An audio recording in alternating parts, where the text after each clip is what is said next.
งบแต่ถึงรบไม่กล้าเอกราชจะไม่ให้ใครคุมทีสละเลือดทุกอย่างเป็นชาติทะเลพระเลืองประเทศชาติไทยก็เวทีชัยชโย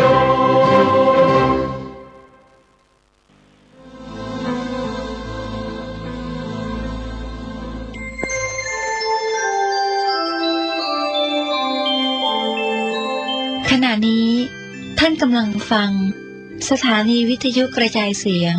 FM 104.5 เมกะเฮิรตซ์ข่าวสารประการประชาสัมพันธ์ขอเชิญร่วมงานบุญมุทิตาจิตอายุวัฒนมงคลพระครูวินัยธรนันทวัฒน์อิสระยาโนผู้ช่วยเจ้าวาดวัดดอนตันอำเภอแม่ริมจังหวัดเชียงใหม่ฉลองสมโภชครบรอบวัดดอนตัน288 ปีรับเป็นเจ้าภาพโรงทานเจ้าภาพจตุปัจจัยทายธรรมถวายสังฆทานรวมไปถึงถวายโรงศพติดต่อสอบถามได้ณวัดดอนตันตำบลเมืองแก้วอำเภอแม่ริมจังหวัดเชียงใหม่วันเสาร์ที่9 พฤษภาคม 2569ได้บุญได้กุศลได้ความดีโดยทั่วหน้ากัน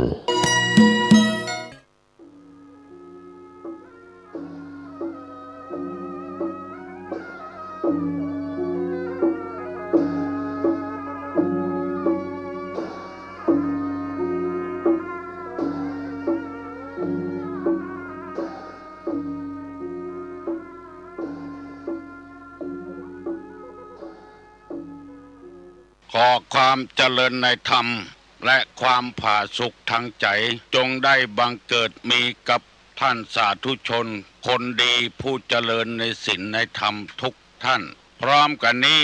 ขอยกมือ10 นิ้วกราบอาราธนาเอากุลพระแก้วเจ้าทั้ง3 ประการกุลของพระพุทธกุลของพระธรรมกุลของพระสงฆ์บุญศีลบุญทานที่ได้กระทำปั้มเปงมาเสื้อวัดเสื้อวาเสื้อบ้านเสื้อเมืองพระสยามเทวาธิราชกุลพ่อกุลแม่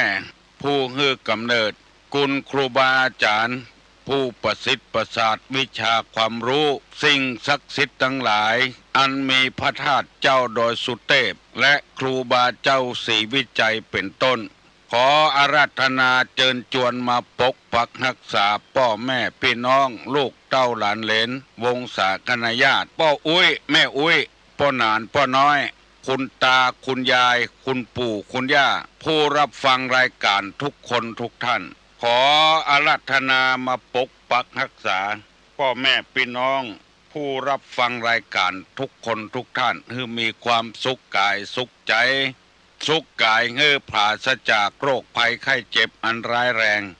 สุขใจให้ปราศจากความโลภความโกรธความหลงความอิจฉาริษยาซึ่งกันและกันขอความสุขอันนี้บังเกิดมีแก่ท่านทั้งหลายทุกคนก่อนที่จะฟังธรรม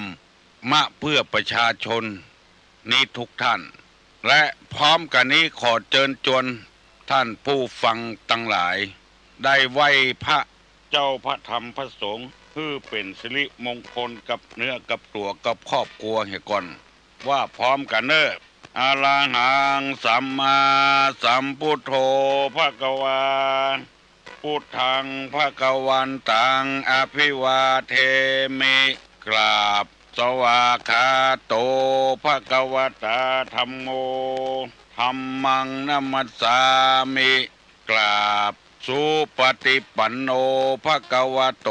สาวกสังโฆสังฆังนัมมามิกราบหันธรรมยังพุทธัสสะภควโตบุพาภคณะมะกะลังกะโลมาเสนะโมตัสสะภะคะวะโตอะระหะโตสัมมาสัมพุทธัสสะนะโมตัสสะภะคะวะโตอะระหะโตสัมมาสัมพุทธัสสะนะโมตัสสะภะคะวะโตอะระหะโตสัมมาสัมพุทธัสสะพุทธังสรณังกัจฉามิ ธัมมังสรณังกัจฉามิสังฆังสรณังกัจฉามิตุติยัมปิพุทธังสรณังกัจฉามิตุติยัมปิธัมมังสรณังกัจฉามิตุติยัมปิสังฆังสรณังกัจฉามิตติยัมปิพุทธังสรณังกัจฉามิตติยัมปิธัมมังสรณังกัจฉามิตติยัมปิสังฆังสรณังกัจฉามิอิติปิโสภะคะวาอะระหังสัมมาสัมพุทโธวิชชาจารณะสัมปันโนสุขโตโลกวิทูอนุตตโลปุริสะธรรมสารถิสัทธาเทวะมนุษสานังพุทโธภควาติสวากขาโตภควตาธัมโมสันทิฏฐิโกอากาลิโกเอหิปัสสิโกโอปนะยิโกปัจจัตตังเวทิตโพวินโยหิติสุปฏิปันโนภควโตสาวกสังโฆอุจุปฏิปันโนภควโตสาวกสังโฆญาญาปฏิปันโนภควโตสาวกสังโฆสามิจิปฏิปันโนภควโตสาวกสังโฆญาติตังจัตตาลิปุริสายุคานิอัฏฐาปุริสาปุคลาเอสาภควโตสาวกสังโฆอาหุไนโยปาหุไนโยทักขิไนโยอัญจลิกาลนิโยอนุตตลังปุญญเขตังโลกัสสาติกราบหนึ่งกราบสองกราบสามได้ไหวพระพุทธพระธรรมพระสงฆ์สบายอกสบายใจแล้วทุกเจ้าท่านผู้รับฟังรายการนี้จะได้ยิน6 โมงถึง 7 โมง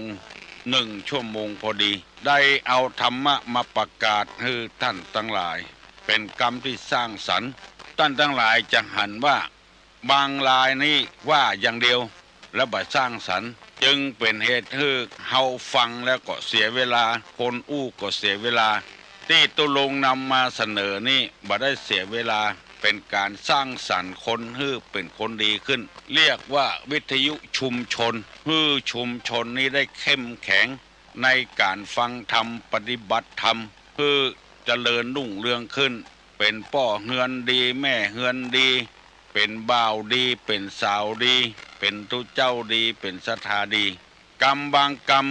อาจจะพลาดอาจจะแอบไปตังพระสงฆ์พระเจ้าพ่องก็ขอให้ท่านตั้งใจในความเป็นธรรม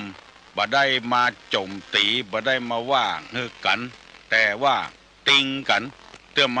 มันติงกันไปถึงใจท่านอาจจะโคตรจะเกลียดการโคตรการเกลียดนี่เป็นป่าประธรรมในจิตในใจติงคือหูว่าเวลานี้เราเป็นอย่างอี้เนอะพยายามหลีกเลี่ยงคือมันดีขึ้นบอกว่าทุเจ้าบอกว่าศรัทธานาบุญข้าราชการบ้านเมืองปอกก้าพาณิชย์อย่างต่างๆมันจะมีกรรมอย่างเอี้ยไปถึง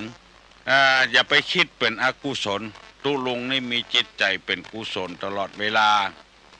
จะได้นำเอากรรมบักเก่ามาเล่าเหี่ยก่อนมีกรรมหนึ่งว่าขี้ควายไหลต่ำหางมันหมายความว่าจะใด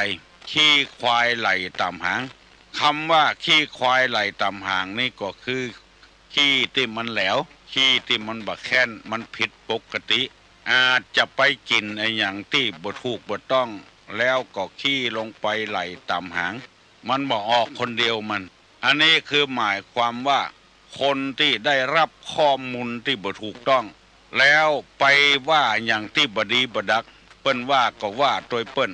บหารดีบหารชอบโดยเปิ้นไล่โดยเปิ้นในที่สุดมาอันตรายคนเดือดร้อนเหมือนป้อหอป้อเฮือนที่ไปฟังกำเปื้อนฝุ่งที่บดีจักลากมาในทางที่บดี เป็นต้นว่าไปกินเหล้ากินยาพ่องเล่นการพนันพ่องนอกอกนอกใจเมียพ่องไปตยเปื้อนฝูงเพราะว่าไปกินอาหารที่มันผิดเลยก็ขี้ควายนั้นเป็นขี้ควายที่ไหลต่ำหางเปิ้นว่าไอ้หยังพิจารณาเหี่ยก่อนฟังเตื้อเวลานี้คนเอาหากินพิษแผกเอาได้เอามีว่ามานึกถึงความเดือดร้อนของคนอื่นหมู่นี้เป็นต้นเพื่อพิจารณาเหี่ยก่อนเมื่อพิจารณาแล้วเฮาก็ทำลงไปบัดใจขี้ควายไหลต่ำหางเวลาตุลุงโดนมาแล้วเวลาเจ็บเวลาป่วยเนี่ยมีคนเอายามาเสนอกินเข้าไปใจเข้าไปก็บ่หายเสี่ยงเงินเสี่ยงทองโดยแถมแล้วเมื่อลูนปุ่นป่ายมาหมอก็เดือดร้อนว่าท่านไปกินในหยังที่มันผิดก็ไปกินอย่างว่าที่ว่านะเขานำมาเสนอให้เฮาก็ไล่ตามกรรมเขากินแล้วก็เดือดร้อนแล้วบ่หายตัวแถมเมื่อบ่หายตัวแถมแล้วยังบ่ปอไปด่าตัวแถมว่าได้ยินข่าวว่าหมอไปยาคนนั้นคนนี้ใช่ฉันก็ไปยาแล้วตุทองฉันก็ไปยาแล้วไม่หายหรอกตุทองมันเป็นเอดส์ด่าเฮาด้วยแถมนี่เป็นต้นเพราะมาลุนมาหมอเดือดเรื่องเฮาว่าไปกินยาที่เฮาก็สั่งย่างเมื่อเฮาสั่งย่างเฮาก็โดนด่าด้วยแถมเจ็บและต้องจำเน้อพอออกไม่ออกขี้ควายไหลตามห่างเป็นอย่างอี้ไผโดนแล้วก็ฮื้อย่างเหี่ยฮื้พิจารณาด้วยปัญญาคนเฮานี้ยังมีมันสมองฮื้พิจารณาวันเมื่อเจ้าวันนี้เสนอกรรมที่ว่าคนขี้ควายไหลต่ำหางเปิ้นว่าอย่างก็เชื่อโดยเปิ้นประตกประเสี่ยงเฮาเป็นของเฮาพ่องจะไปเป็นของคนอื่นบ้านเมืองเฮาเป็นประชาธิปไตยแล้ววันนี้จะนำเอากรรมที่ว่าคนที่เสื่อมที่สุดบอกว่าจะเป็นตุ๊เจ้าพนายปอดจายแม่ยิงปอกกาลูกกานายแพทย์พยาบาลแล้วก็คนไข้หรือว่าเป็นหัวหน้าคนเป็นลูกน้องคนบุคคลที่เกิดมาที่เสียชาติที่สุดในธรรมะพระพุทธศาสนานี่เปิ้นประนามแล้วคนถ้าคนใดคิดเป็นอย่างอี้ก็คือพยายามยุดเหี่ยย่างเหี่ยเป็นคนที่บ่มีภัยยกย่องบ่มีภัยที่น่าสรรเสริญเปิ้นดูแควนหัวคนเนี่ยอย่างอี้อันเนี้ยคือการบ่สร้างสรรค์ที่ว่าเนี่ยบุคคลที่ว่านี่คือคนเร็วที่สุดในโลกคือคนทำร้ายคนที่บ่ทำร้ายตอบคือหมายความว่าคนมันเมาอยู่หั่นน่ะไปตีเปิ้นแถมมันเนี่ยหยังเฮาบ่ได้ละไปบุบไปตีเปิ้นไปซ้ำไปเติมเปิ้นคนทำร้ายคนที่ไม่ทำร้ายตอบพอได้ทีแล้วก็เอาหัวเปิ้นอันนี้เป็นข้อที่1ข้อที่2ถือเอาสิ่งของจนไม่เหลือเอาจนบ่เหลือค่ำพ่อค่ำแม่จนบ่เหลืออย่างสักอย่างบ่คือพ่อคือแม่ได้สืบอย่างข้อที่3ลักแม่ยิงกาแม่ยิงหมู่เนี่ยข้อที่4ประทุษร้ายละอ่อนไม่ยิงประทุษร้ายละอ่อนไม่ยิงข้อที่5ปล้นบรรพชิตก็คือนักบวชปล้นแม่ชีกะปล้นเนนกะปล้นตุเจ้าในกาข้อที่6ปล้น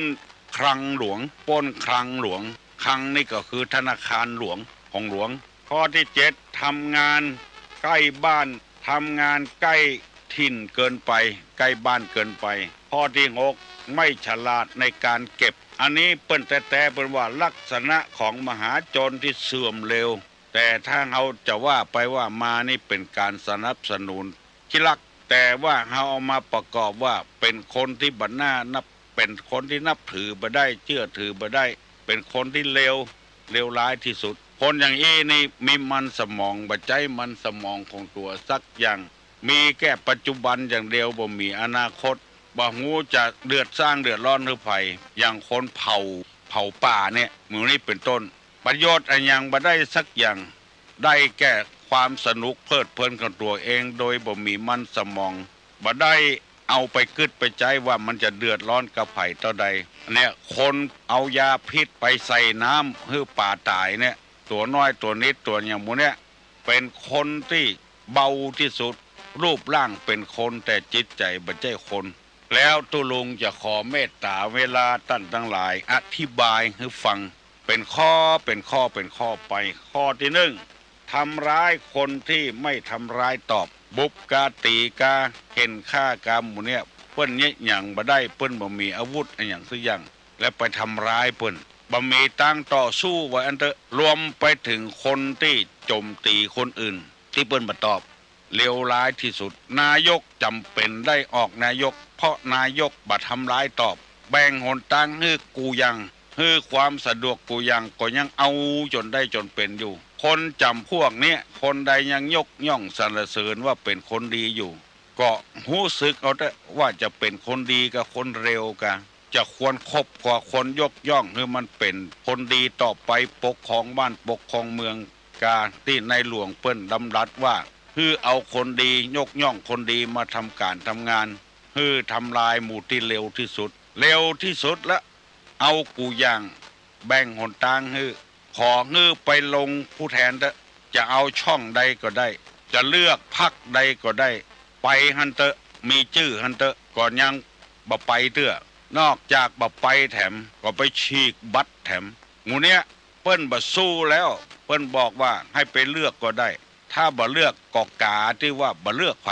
บ่เลือกพรรคใดก็กาเปิ้นถึงบอกอยู่แล้วก่อนจะทำร้ายเปิ้นอยู่เปิ้นบ่เลือกตัวเก่าก็เดือดร้อนโวยวายหมู่นี้เป็นต้นแล้วตุลุงจะบ่อู้อย่างนักเพราะเป็นการบ้านกันเมืองคนที่บ่มีตังต่อสู้แล้วคนที่มอบให้กูสิ่งกูอย่างแล้วมอบอำนาจให้กูสิ่งกูอย่างก็ยังเอาอยู่หมู่เนี้ยถ้าไผยกย่องคบหาสมาคมกับคนหมู่เนี้ยชื่อว่าทำร้ายคนที่บ่มีตังต่อสู้หมู่นี้ไผถ้าเป็นไปอย่างอี้ก็ติตุลุงนำมาเสนอก็เว้นเหียนั่งเล่าขวัญคนเนี่ยมันบ่มีกู้ต่อสู้หมอนั่นเป็นอย่างนั้นหมอนี่เป็นอย่างนี้มันบ่มีต่อสู้ว่าไปแล้วมันบ่เป็นการสร้างสรรค์มันเป็นการทำลายคนอื่นบ่ฮู้เรื่องฮู้ราวก็เลยว่าไปโดยตามนั้น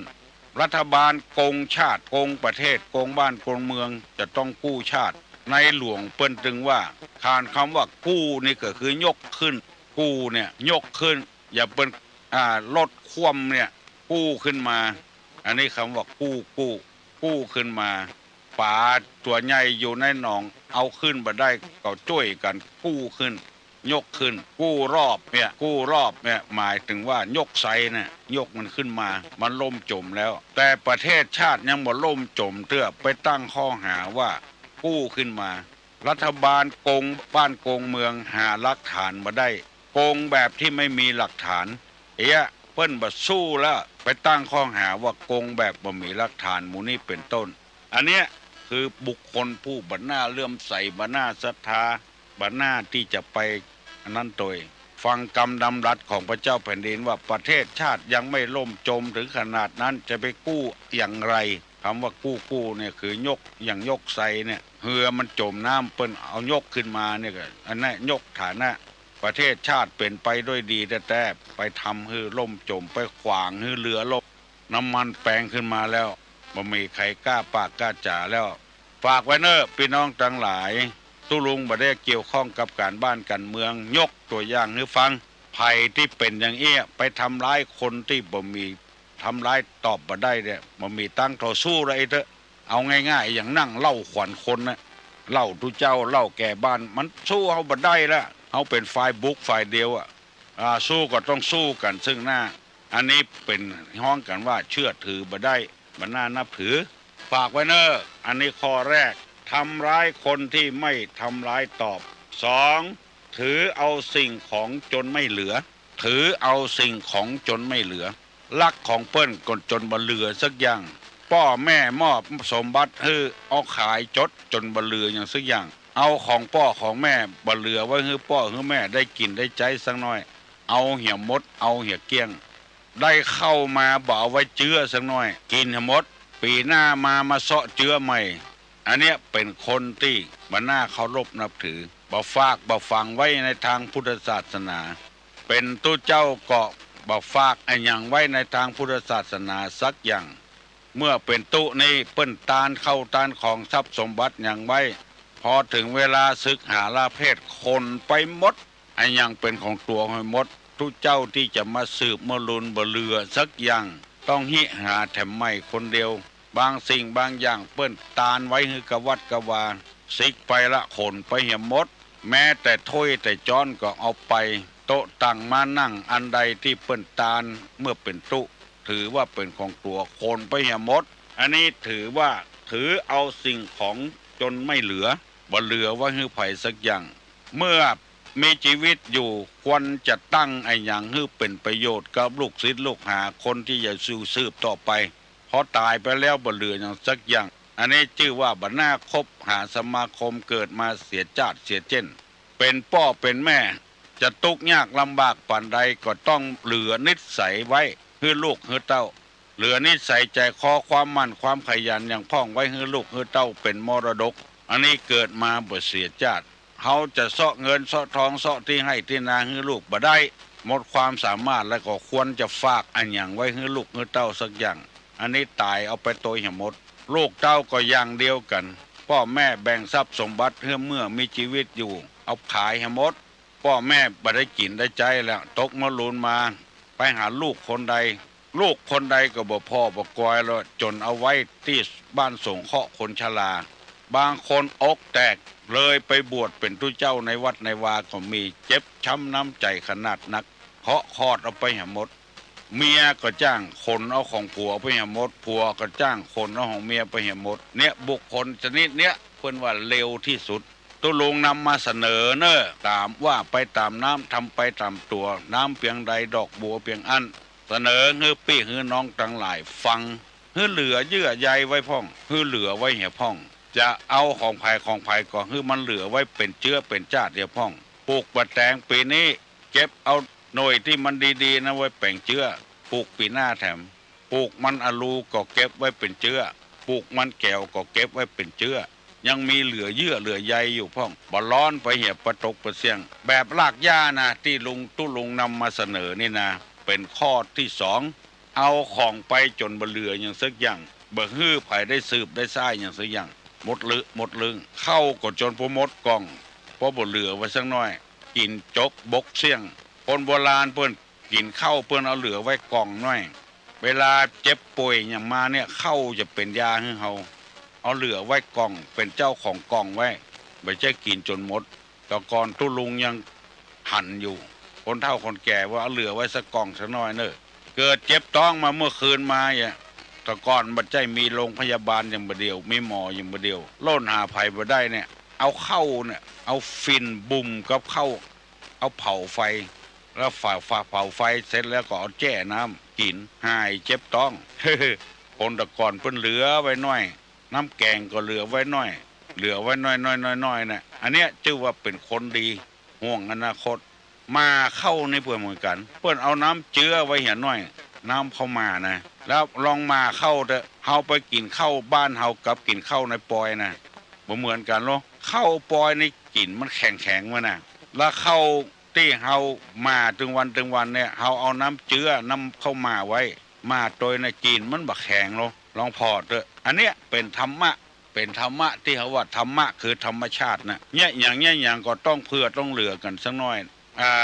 เป็นผ้าจีวรเนี่ยเพิ่นยังหมายไว้ตั้งใดเป็นตั้งลุ่มตั้งใดเป็นตั้งบนไปเข้าใจว่าตั้งใดเป็นตั้งลุ่มตั้งบนบ่ได้เพิ่นตั้งหมายของเพิ่นอันใดที่เป็นเหลือเงื่อนไว้น้อยถึง2ที่เป็นลูกดุมอันนั้นเป็นตั้งลุ่มอันใดที่เป็นแต่แป๊บอยู่ตั้งบนอันนั้นเป็นตั้งบนเหลือไว้หมายไว้จะไปกินซ้ำย้ำเสี่ยงประตกประเสี่ยงนำมาเสนอเนอะบ่ใจได้มาว่าให้ไผคนใดคนหนึ่งนำมาเสนอให้พี่น้องทั้งหลายให้ชุมชนให้ครอบครัวมันได้เข้มแข็งไปทำร้ายคนที่ทำร้ายตอบบ่ได้หันถ้าได้เอาก็ตีเปิ้นบุบบับอย่างฉีกใบเปิ้นตั้งเลือกผู้แทนเนี่ยอันเนี้ยเป็นคนเลวที่สุดเลยในโลกเปิ้นทำร้ายตอบบ่ได้ไปฉีกเอามอลูนเป็นอย่างใดเปิ้นหันหน้ามดถ่ายรูปเอามดนึกว่าจะปลอดภัยเปิ้นบ่ได้เนี่ยอย่างเฮือตัวเจ็บช้ำน้ำใจจงขนาดนั้นใบเปิ้นพิมพ์ออกมาโดนฐานทำร้ายทรัพย์สมบัติของชาติตัวแล้วก็โดนฝ่าฝืนกฎระเบียบกฎหมายบ้านกฎหมายเมืองตัวฝากไว้เนอะทำร้ายกับคนที่ตอบบ่ได้จะไปเนี่ยจะไปทำ2คือเอาสิ่งของจนบ่เหลือแล้วข้อที่3ว่าลักพาสตรีอย่างขโมยเนี่ยลักไม่ยิงเป็นข้อที่3 แม่ยิงก็เป็นที่เฮาฮู้อยู่ทั่วๆไปแล้วว่าเป็นอันหยังคือเพศตรงกันข้ามบ่มีอาชีพอย่างแล้วกาไปลักเอาคนเอาไปขายให้คนอื่นเอาไปบำรุงบำเรอเปิ้นคนอื่นลูกไผก็ฮักเมียไผก็ฮักลูกจ้างไผก็ฮักไปลักเอาลูกเปิ้นไปลูกไม่ยิงลักเอาไม่ยิงไปถือว่าเป็นลูกเถอะคนเฮาถ้ามีพ่อมีแม่ก็เกิดบ่ได้ลูกจ้างเปิ้นเนี่ยไปจวนลูกจ้างเปิ้นคือมาเนี่ยการของตัวเองเนี่ยเป็นคนที่เร็วที่สุดมามีสติปัญญ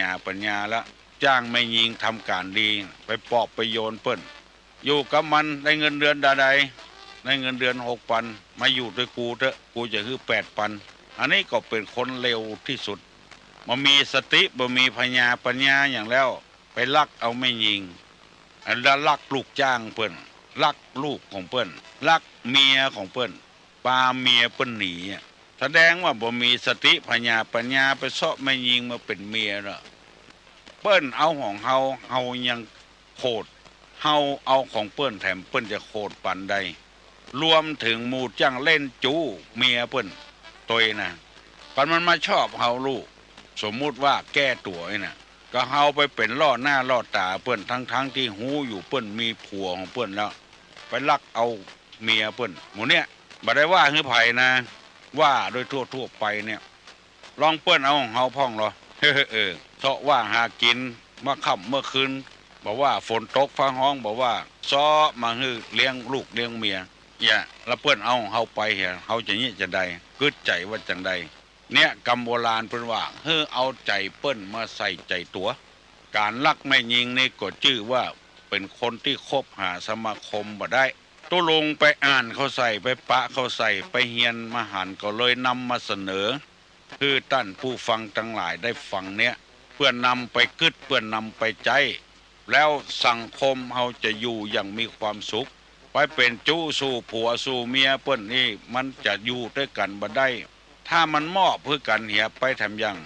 มันบ่มอบเพื่อกันบ่สวะเนี่ยเปิ้นยังขางอยู่ถ้าตางไม่ได้ถุงเสื้อเปิ้นเอาของเปิ้นถ้าเปิ้นเอาของเฮาเนี่ยจะได้มันเคยมีนะอันนี้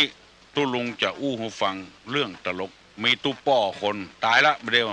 มาฟ้องตุลุงบ่เอาเรื่องฟ้องเพราะอย่างเพราะมันมีได้ข้าวต้มข้าวหนมมามันลักมาซ่อนเนี่ยเปิ้นตาเนื้อเสียงตึงหมู่ข้าแด่พระสงฆ์ผู้เจริญมาใจว่าข้าแด่ท่านคำผู้เจริญท่านเปงผู้เจริญเปิ้นบ่ได้ว่าอย่างนั้นพองเปิ้นตาลแก่สูงลูกข้าแด่พระสงฆ์ผู้เจริญฟังทีข้าพเจ้าทั้งหลายขอน้อมถวายสังฆทานกันอย่างกัดตาลฮือแก่สูงลูกบ่ใช่ตาลฮือไผคนใดคนหนึ่งนี่เปิ้นได้เปิ้นเก็บไว้ถ้าลูกถ้าหลานมาเอวเอาฮือลูกฮือหลานพระน้อยขโยมที่อยู่ในวัดอุปถากอุปถัมภ์ล้างห้องน้ำฮือซักผ้าฮือบ่เอาฮือเอาไปฮือลูกฮือหลานที่อยู่ทางบ้านพุ่นแล้ววันดีคืนดีละอ่อนเขาลักเอาไปกินลักเอาไปกินแล้วก็มาฟ้องตุลุงก็ถามว่าก่อนยังบ่ฮือเขาอย่าพ้องเขาเพียววัดเพียววาเขาซักผ้าซักครัวฮือกินเขาด่ากันโตฮือกินล้างถ้วยล้างจานฮือมันบ่มีหยังฮือเขาโลกเขาบ่มีแล้วเอาหยังฮือเขาลักก็ลักปิ้งมันเป็นอย่างอี้นะที่นำมาเสนอนี่บัดเดียวในตุลุงตัวนั้นก็ตายเมินละเล่าฮือฟังเนี่ยทีข้าแต่พระสงฆ์ผู้เจริญเนี่ยเอาฮือพระสงฆ์ถึงวัดตั้ง4รูปขึ้นไปเป็นสงฆ์โลกตัวเจ้าตนเดียวเป็นสงฆ์บ่ได้โลตั้ง4รูปขึ้นไปเป็นสังฆะบ่ใครมีไผนะนำมาเสนอให้พี่น้องทั้งหลายนะเมื่อเป็นอย่างอี้แล้วเฮาก็ต้องฮู้ตัวเก่าเฮาฮักเมียเฮาต่อใดฮักลูกไม่ยิงเฮาต่อใดฮักคนงานไม่ยิงที่ทำงานความดีให้เฮาต่อใดเฮาก็อย่าไปลักของเพิ่นลักพาสตรีเนี่ยเป็นบุคคลที่บ่น่าคบหาสมาคมวันนี้ตุลุงนำมาเสนออยู่อธิบายไปได้3ข้อวันพุกจะอธิบายให้แถมฟังไปติ๊กๆเตอะแล่งไปแล่งเมินแล่งปะของดีไ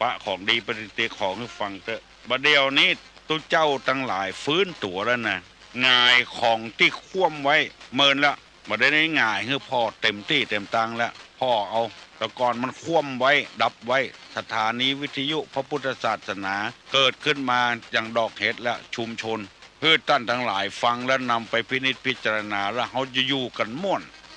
อยู่อู้กันลงทรงกันปอเพื่อสบายอกสบายใจเอาแล้วไผ่ยังมาลุกแค่เนอ ยังแถม20 นาทีจะ7 โมงวันนี้ฝนตกสิขึ้นหุ่งนอนม่วนบ่ลุกก็บ่ลุกบ่เป็นหยังนอนได้สบายไปเตอะที่มีการมีงานควรจะลุกเตอะเนอลุกเนอไปแล้วบางคนก็บ่ชอบมันเป็นเรื่องของตัวลุงอ่ะเพราะตัวลุงปลุกแล้วคนเฮาได้ลุกเจ้าฮัลโหล ฮัลโหลเจ้า เอ้ามาแล้ว ไหว้ เฮ้ย จ่าเจ้า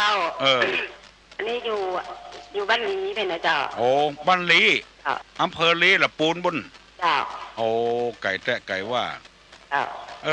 ฟังตึงวันเจ้า โอ้ฟังถึงวัน เจ้า ได้ไหวพระเจ้าก็หา บัตตันเจ้า บัตตันทกรรมฝน เช้านี่ลูกขวายเจ้า ฝนตกมันจะวะ เจ้า ลูกขวายไปเห็นเนาะ เจ้า ฝนตกบ่ได้ไหวพระเจ้าสกรรม เจ้า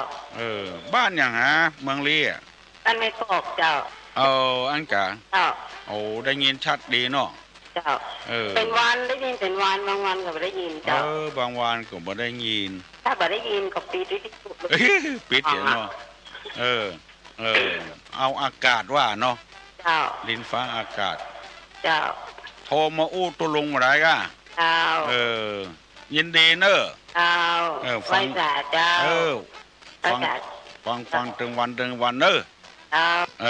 ลูกเนอะไผ่ยังบ่ลูกเห็นเนอะวันที่29วันพุกนี่คือเอาผ้าเอาไปสะเดาะเคราะห์ที่วัดแสนฝางเนอะวันที่วัดแสนฝางฮัลโหลไปเห็นแล้วโทรมาใหม่หูมันมีอยู่ฮัลโหล ฮัลโหล สวัสดีเจ้า บ้านไหนฮะ ฮัลโหล ได้ยินแล้วบ้านไหน เจ้าภูมิก่อยเจ้า อมก๋อย เจ้า ฝนตก ภู จะ มิ วะ ก่อยมาแต่ว่านี่มาฟังทุกเจ้า ฮะ ฮัลโหล ได้ยินกับเจ้า ได้ยินเหรอ ฝนตกกับเจ้า โอ้คืนหุ่งอ่ะ อ๋อค่ะภูมิก่อยกับตกถึงวันนะเจ้า วันนี้โตกก่อ อ๋อวันนี้ขึ้นมาเชียงใหม่แล้วเจ้ามาแต่ว่าพอดีวันนี้จะประชุมเจ้า วันนี้อยู่วันนี้มาเชียงใหม่แล้ว เจ้าสบายดีกว่าเจ้า ครูที่อยู่สันทรายนะอย่า เจ้า ขึ้นมานี่หยัง ขึ้นมาประชุมสิ้นเดือนนะเจ้า ประชุมสิ้นเดือน เจ้า แล้วมาตักตุลุงมาได้กันเนาะ เจ้า มาถามอย่างเนาะ เจ้าอย่างว่าค่ะ ยินดีเนอะ เจ้าวันนี้เจ้า ทำหน้าที่ของตัวเองนักๆเนอะ เจ้า ไอ้ดุสงสารน้องเอารถอย่างมา เจ้ารถเมล์มาเจ้า เอารถปิ้งอัพมาเอาผ้าไปตัวเนอะ เจ้า วันหน้าก็เนาะ เจ้า โชคดีน้องป๊อบนี่ไปแม่ห้องสอน น้องพิมพ์ น้องบิว น้องโก้นักปิ้งเนอะบ่เดียวนี่เปิ้นถามหาเนอะบัดโทรถามหาฮัลโหล ฮัลโหลไม่สายเจ้า ที่ไหนหาก ดเจ้า ไม่ลืมฝนตกโลกคืนหุ่งอ่ะ น่าจะมันกันนะครับ นานเอื้อนเหรอเฮ้ย เจ้า มาสถานฮะ ฮ้อนมาเมินละ น้อง เจ้า จังมันเตอะน้อง มันเตอะนี่เลยมันมาตก บอกว่าอย่างมันน้อง รากไม่แต่น้องใหม่แม่แตงน้อง เจ้า บ้านดงบ้าน หางดง บ้านหางดง เจ้า หางดงครูบาคำลงคำที่มรณภาพไปเลย มรณภาพไปแล้วเนาะ เจ้า เจ้า อันได้ปัญหาก่อน เอ้า หายกระจายนะ ว่าจะได้ ที่เลี่ยมสามมุม ฮะ คนชอบดูมะเจ้าอย่างอ๋อ อย่างก็ ที่เลี่ยมสามมุม สี่เหลี่ยมสามมุม คนชอบดูมะเจ้า คนชอบดูกะ ซุม เจ้าสี่เหลี่ยมสามมุม เจ้า คนชอบซุมเมื่อเจ้า เจ้า อันอย่างอ้อไอ้น้อง เจ้าถ้าใครจะโทรมาตายก็ตายเดี๋ยวจะเฉลย เจ้าอังก็ได้กันนะเดี๋ยวรอ เจ้าสี่เหลี่ยมสามมุม คนชอบชุมเมื่อเจ้าฮัลโหลฮัลโหลฮัลโหล เหรอ 2 โหลตกลงได้ยินแล้ว ผมโทรไป3 รอบเป็นว่าผมโคตรผิดหรอก 3 รอบละ ผมโค ด212อ่ะอ๋อ121เออน่าจะไม่แจม121ผมบอกว่าถ้ากด212อ่ะไม่แจมเหรอผมมาจ้างอันนี้แล้วเก็ตครับได้เกตเพ่ครับอันนี้ตรุงของตรุงสบายเนื้อครับครับเป็นลมโพลมไส้ครับโอ๊ตไปงานเมื่อไรได้สักเตื้อมันผิดลูกมันผิดเนี่ยคนเพราะว่าไปอันตรุงอันอย่างว่าผมไม่ได้คนเฮาเนี่ยอย่างผิดมันถึงผิดไปเยอะมันเป็นผิดนะใส่แล้วนี่ตรุงสอนลูกสอนหลานดีแต่ดีแต่เนาะครับมันง่ายของที่คว่ำนะไม่ละครับมันคว่ำไม่เมินแล้วนะวันเดียวนี่ง่ายกันเบอละมันไอ้กระสอนนี้เนาะแท้กันนัดตรุงเห็นพ่อผมคนนึงยินดีนะลูกเนอะยินดีได้ขอตู้สบายนะครับครับน้ำมันตะการครับครับ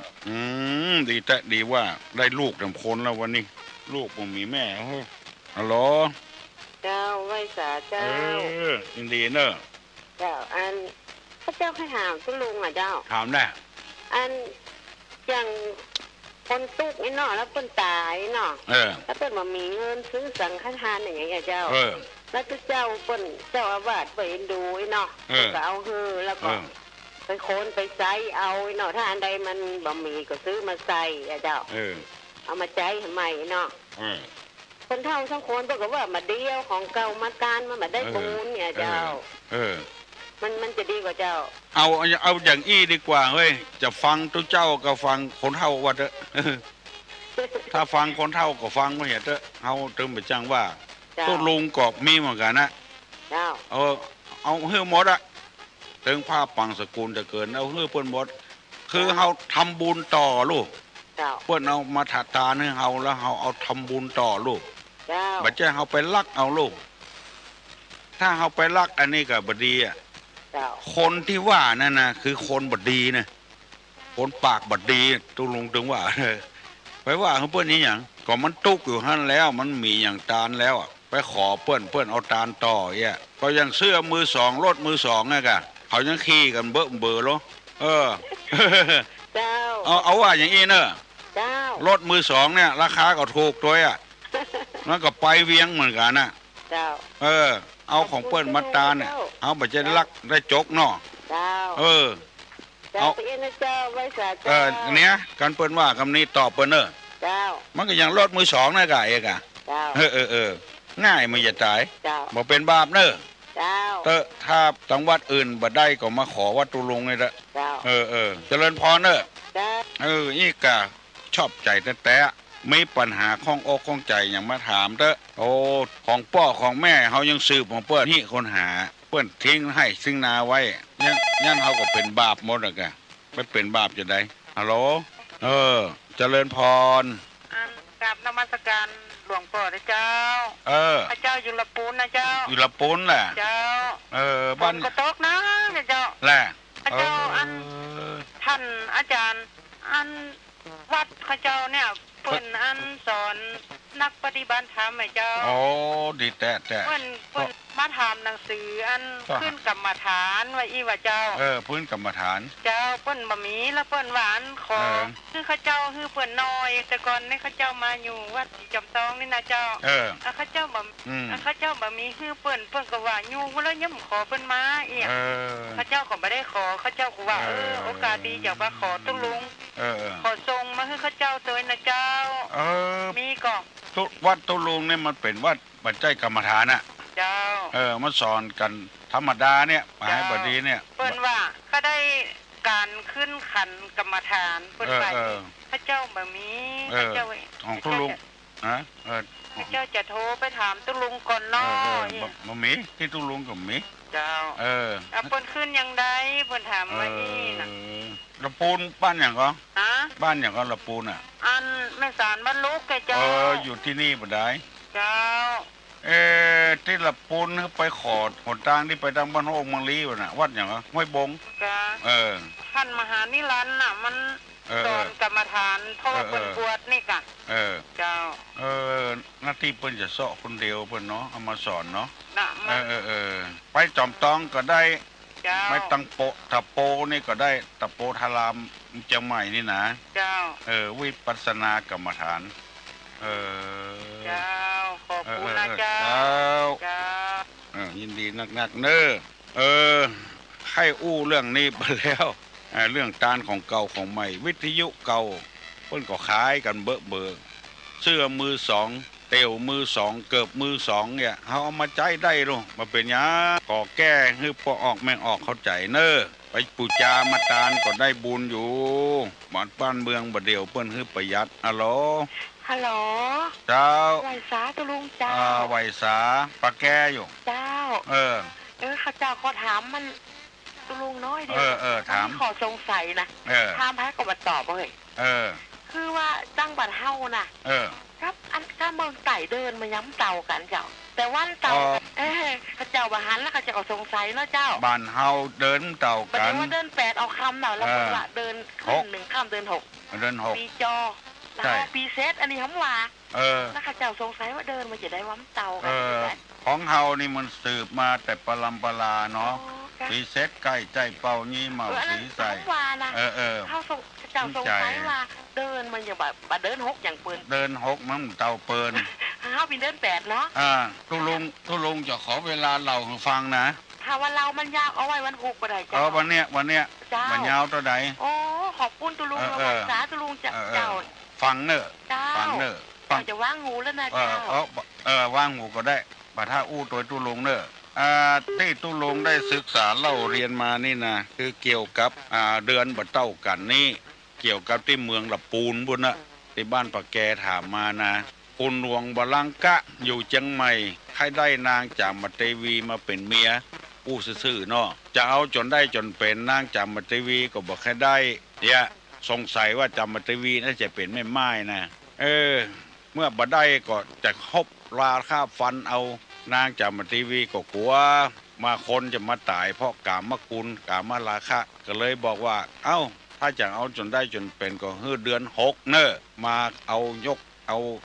คนเฒ่าคนแก่มาขอเตอะเนี่ยพอนัดเดือน6แล้วใกล้จะถึงเดือน6มานางจามเทวีก็กลัวได้ไปเป็นเมียคุณหลวงมาลังกะก็เลยห้องครูบาอาจารย์อย่างนักปราชญ์บัณฑิตอย่างมาประชุมว่าขอเลื่อนเมืองเหนือเมืองเฮาเนี่ยไปทำ2 เดือนสมมติว่าเดือนนี้เนี่ยคือเป็นเดือน12เดือนนี้เดือน12ใต้เป็นเดือนนี้เหนือเนี่ยเลื่อนไป2 เดือนพอตกลงกันแล้วอันนี้ตำนานเพิ่นเล่าให้ฟังนะอาจารย์ไกรศรีนิมันเหมินเพิ่นเขียนหนังสือไว้ตุลุงไปอ่านเขาใส่พอถึงวันนั้นเข้ามาจริงๆตกลงกันว่าเลื่อนไป2 เดือนของเฮาโวยไปเปิ้น2 เดือนประเดี๋ยวเนี้ยเปิ้นเดือนเฮาเดือน8แล้วเปิ้นกำลังเดือน6อยู่เพราะนางจามเทวีเลื่อนเดือนพอถึงวันนัดคุณหลวงลังกะก็นำเอาอย่างโมเนี้ยเข้าไปขอนางจามเทวีเมืองจามเทวีนี่เงียบสงัดบ่มีไผมาต้อนมารับคุณหลวงก็เลยโคตรเกลียดเข้าไปหานางจามเทวีว่าเป็นจะได้บ่เอามีคนมาต้อนมารับว่าอย่างอย่างผิดนัดอย่างอี้ลำเหลือนัดกันไว้ว่าจะมาเดือน6นางจามเทวีก็บอกว่าบัดเดียวนี้มันไม่ใช่เดือน6แล้วลูกมันเป็นเดือน8ก็ละพี่หลวงมาเนี่ยเมื่อเดือน6ยังมาเดือน8เฮ้ยก็เลยบ่ได้นางจามเทวีสกรรมเมื่อลุนมากับปุ้งสะเนาแถมเอาจนพระอกแตกตายแห่ศพคุณหลวงลังกะขึ้นไปดอยไปทางป่งแยงแม่ริมเนี่ยไปคว่ำเหี่ยที่ม่อนคว่ำร่องม่อนคว่ำร่องอยู่ที่ตำบลปะแยงป่งแยงอำเภอแม่ริมจังหวัดประเดียวอันนี้เล่าย่อๆเนอะเล่าย่อๆคือพี่น้องทั้งหลายฟังเพราะฉะนั้นเกิดจากคุณหลวงลังกะกันนางจามเทวีที่เลื่อนเดือนเฮานี่โวยไปของเปิ้นเร็วไปกว่าของเปิ้น2 เดือนได้เล่าให้พี่น้องทั้งหลายได้ฟังแต่ยะละภัยสงสัยอย่างแถมก็ถามตุลุงมาแถมเนอะได้เล่าให้ฟังครับมันจะผิดจะถูกตัวใดตุลุงบอกว่าเพราะว่าไปอ่านของเปิ้นมาฮัลโหล สาเจ้าตุลุงเจ้าเรื่องนี้น้องเคยได้ฟังเหมือนกันฟังจากไหนเรียนไอ้บ่าววินัยวิพัฒนาการกุลเปิ้นเป็นหัวหน้าสถานี106.25เปิ้นเอาเรื่องนี้มาเล่ายาวเลยน้องเคยได้ฟังเจ้าเหมือนกับตุลุงอ่ะเจ้าเหมือนเจ้านั่นกับบุพเพได้ก่อนปุ่นหลงลังกะนางจามทีวีเนี่ยเนาะเจ้าดีละได้เป็นล้ำเนาะเจ้าก็ได้เป็นล้ำก็ได้เป็นล้ำอ๋อเรื่องมันยาวตุลุงกับอธิบายเพราะเวลามันเป็นเล่ายาวกว่าตุลุงนักเลยเพราะตุลุงเวลามันน้อยเนาะเวลามันน้อยได้ใจความก่อนได้ใจความได้ใจความหมดนี้ละเนี่ยเขาว่าตุลุงหูปตกไปเสียงไปเจ้หูเสียงนะมันไปปะใส่ไปกำเนี่ยดีแล้วจ้าบางคนเนี่ยแต่ไม่ได้ฟังเนาะไม่ได้ฟังได้ฟังแต่เข้าใจไว้อย่าไปสงสัยนะน้องหายสงสัยแล้วน้องยินดีเนอะน้องเนอะบุญรักษาอายุวันโนสุขังพลังไผ่แถมปักแกว่าฮือตุลุงอู่มานี่ก็ติมอกติมถ้ายังมาติมใจก็ถามมาฮัลโหลได้ปัญหายังตุลุงอะไรมาถามมาถามแล้วรู้แต่เจ้ามาได้ตายบัดมีไผ่ตอบมาสักคนน่ะตุลุงลองตอบ4แจ้ง3อย่างก็3 มุมนะคนตอบตุลุงมาเจ้าตุลุงว่าอย่าง4แจ้งแม่ต่อไฟ3ซุ้มในก้อนเช่า3ก้อนซุ้มมาเจ้านี่ก็เอาไหเอาหม้อนึ่งเขาซุ้มกันน่ากะแม่นก็ตุลุงกับคนบักเก่าเหมือนกันนะลูกโคก็ละอ่อนมาเดี๋ยวนี้มาได้หันเนาะหมาแม่นก็แม่นจ้าน่ากะดีใจน่ากะมาเดี๋ยวผมมีละแม่ต่อไฟตุลุงเรื่องจามเทวีน่ะจังแม่นเรื่องแม่จามเทวีที่มาอยู่ละปูนนี่ก็เจ้าน่ากะลูกพ่นลูกเมืองละโวเมืองละโวพุ่นมาน่ะโอ้แห่แล่นแต่กันมาแห่แล่นแต่กันมายกขบวนแห่แล่นดงพงไพรมาปะใส่เมืองฮอดน่ะว่าฮอดนี่เนาะแต่ก่อนเพิ่งเมืองฮอดอิดหิวเนาะเจ้าลูกเมืองละโวลบบุรีลูกละโวนี่เจ้าแล้วเพิ่นได้มาประดิษฐ์ที่เมืองละปูนเนาะแต่มาละโวคนละนะเจ้าคนละนี่ละโวเฮ็ดหูละนี่อย่างอันเดียวกันก่อนแม่นกะเฮ็ดหูละนะพอเจ้าละด้วยเฮ็ดอย่างหูเฮ็ดหูละหูอย่างเฮ็ดหูละนะเจ้าวันนี้ดีใจตุลุงตอบเองได้คนโดยเกตว่าเอาตุลุงเป็นป่อหรอยังก็คนโดยสเกตว่าเอาตุลุงเป็นป่อคนที่2ไม่ใช่ป่อเอาเป็นอย่างไรเอาเป็นอย่างป่อของป่อก็ได้หรอ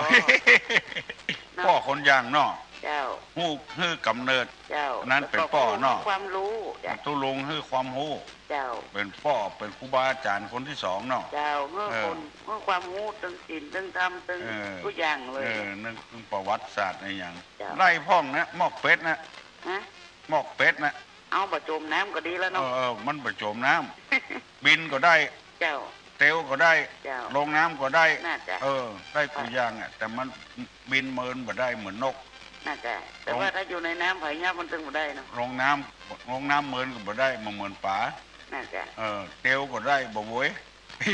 อยู่วันค่ำเนอะตุลุงเป็ดที่เนี่ยอยู่ในน้ำวันค่ำได้ไงเป็ดอ่ะเจ้ามันลอยมันประจมเหมือนน้ำเหมือนป่าโลมันรับจุกอยู่ในน้ำเลยมันลอยเจ้าความรู้ตุลุงเลยอย่างเป็ดน่ะดูบินก็ได้อันของเจ้าก็หมอกหนูเนี่ยกันเนาะตุลุงหมอกเป็ดของเจ้าหมอกหนูเนี่ยกันเกินกะเกิน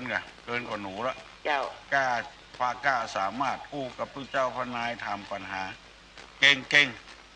ถือว่าเก่งแล้วอันก็ต้องอีกก่อนเนาะได้ตายปัญหามาพ่องเจ้าเอาใครจะได้ปัญหาใครจะถามอย่างมากก็ถามเลิกข้องประเดี๋ยวนี้หงายนะหงายของคว่ำนะอย่างมีในที่หันหมดอะหงายคือพอหมดอะบักเก็บบังอำพังไว้อ๋อมนสการเจ้าอย่างโซ่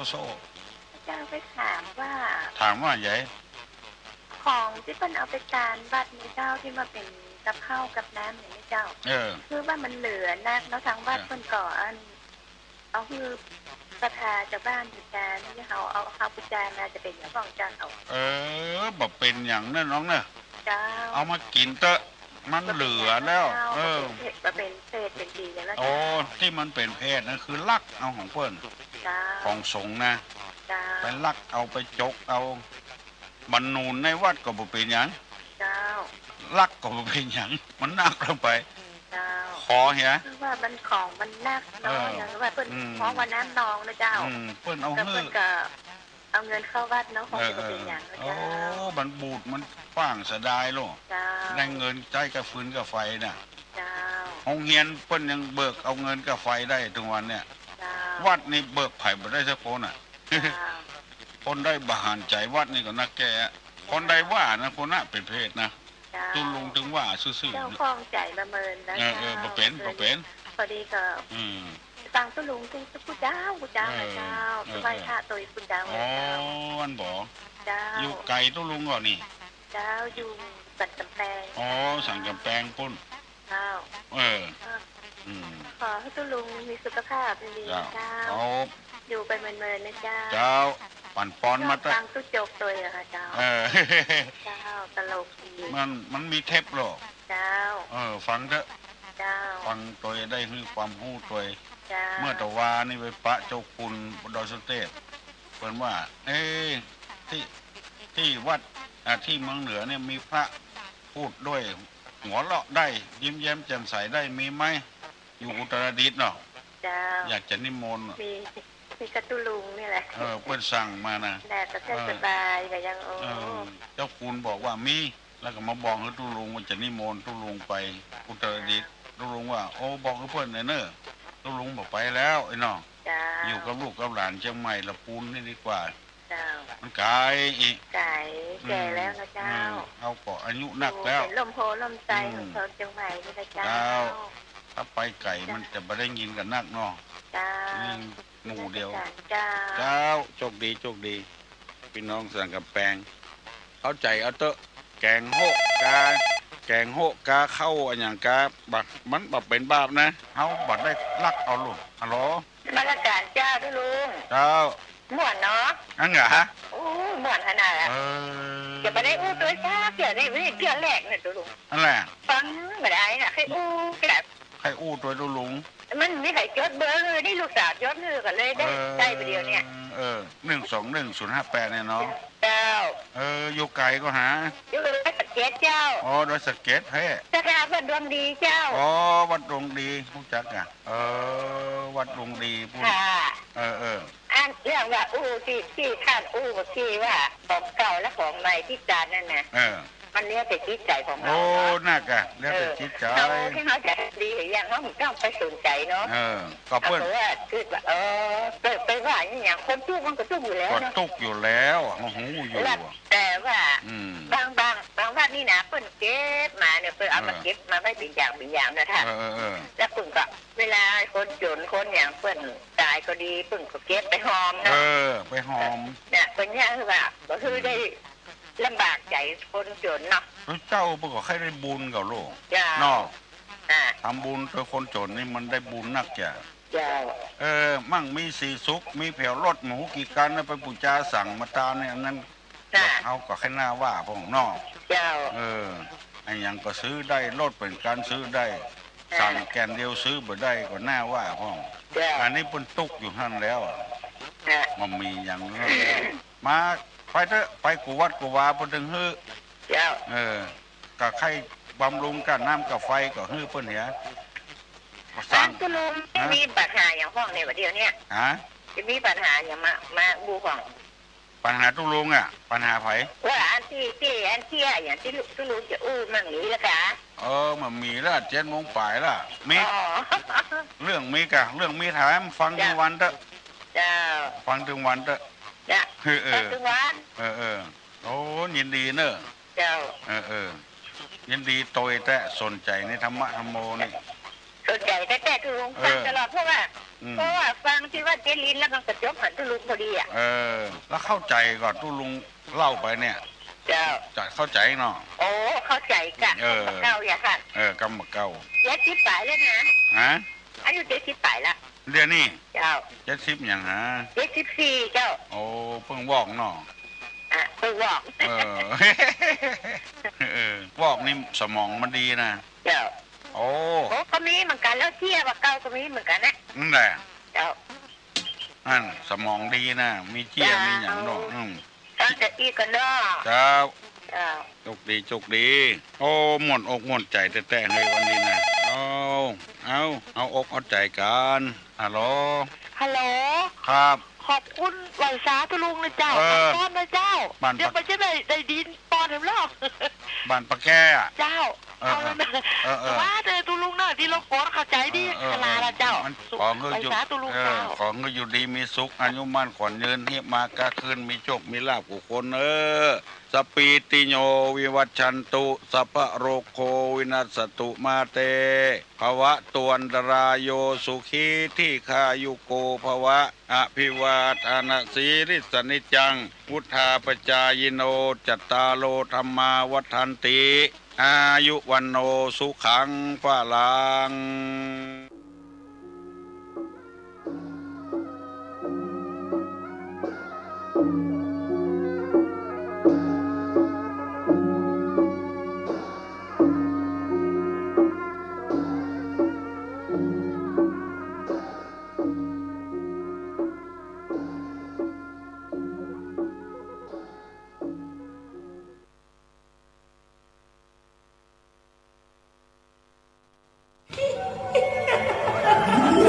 กระจกวิเศษจงบอกข้าเถิดใครงามเลิศในปัทภี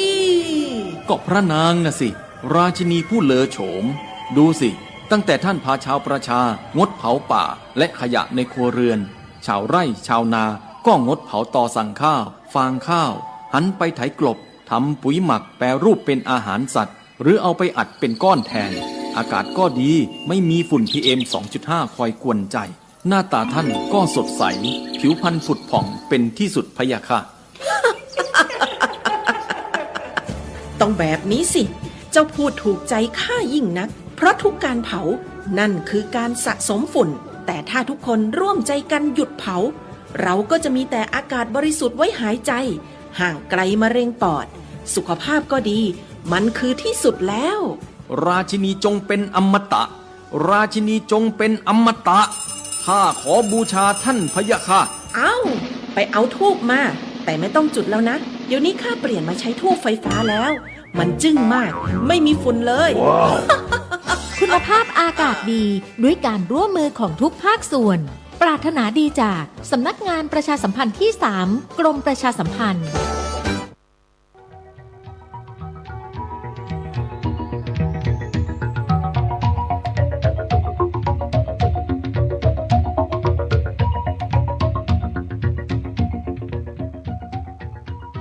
บุคคลผู้ฝังทรัพย์สินไว้เพื่อใช้ประโยชน์เมื่อมีความจำเป็นแต่ทรัพย์ที่ฝังไว้นั้น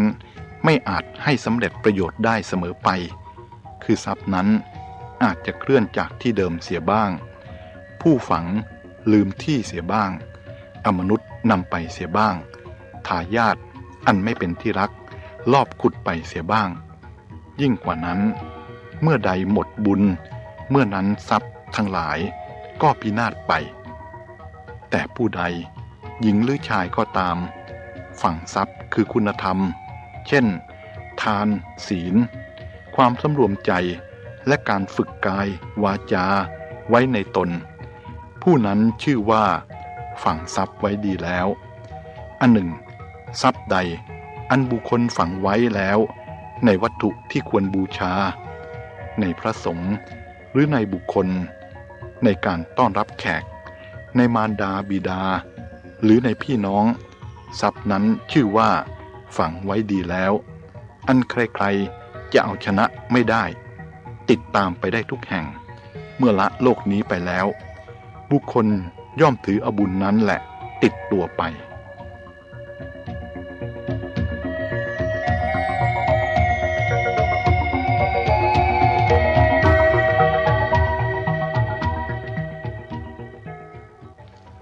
ภิกษุทั้งหลายเนื้อป่าที่ติดบ่วงแล้วนอนทับบ่วงอยู่ย่อมถึงความเสื่อมพินาศ หนีไปไม่ได้ตามปรารถนา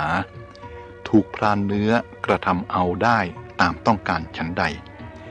สมณพราหมณ์พวกใดพวกหนึ่งที่ยังใฝ่ฝันลุ่มหลงติดพันเข้าไปเกี่ยวข้องกับกามคุณห้าโดยไม่เห็นโทษ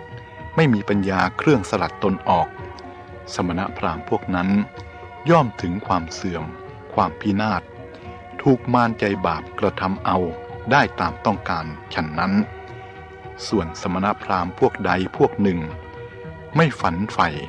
ไม่รุ่มหลงไม่ติดพันเข้าไปเกี่ยวข้องกับกามคุณห้าโดยเห็นโทษมีปัญญาเครื่องสลัดตนออกสมณพราหมณ์พวกนั้นย่อมไม่ถึงความเสื่อมความพินาศไม่ถูกมารผู้ใจบาปกระทำเอาได้ตามต้องการเหมือนเนื้อป่าที่ไม่ติดบ่วงแม้จะนอนทับกองบ่วงอยู่ก็ย่อมไม่ถึงซึ่งความเสื่อมความพินาศเมื่อพรานเดินเข้ามาก็หนีไปได้ตามปรารถนาไม่ถูกพรานทำเอาได้ตามต้องการ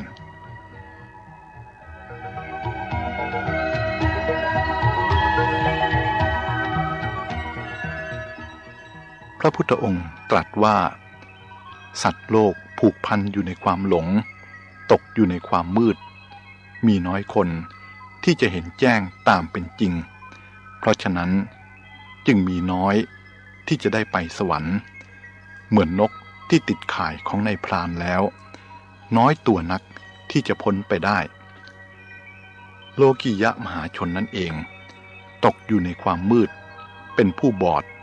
เพราะไม่มีปัญญาจักษุเรียกอีกอย่างหนึ่งว่าเป็นผู้ใจบอดไม่อาจมองเห็นสัจธรรมแห่งโลกได้เขามีแต่ตาเนื้อสำหรับเห็นรูปร่างอันยั่วยวนให้หลงไหลหรือให้หลงรักหลงชังแล้วดิ่งลงไปในนรกคนไปสวรรค์เหมือนเขาโคส่วนคนไปนรกเหมือนขนโค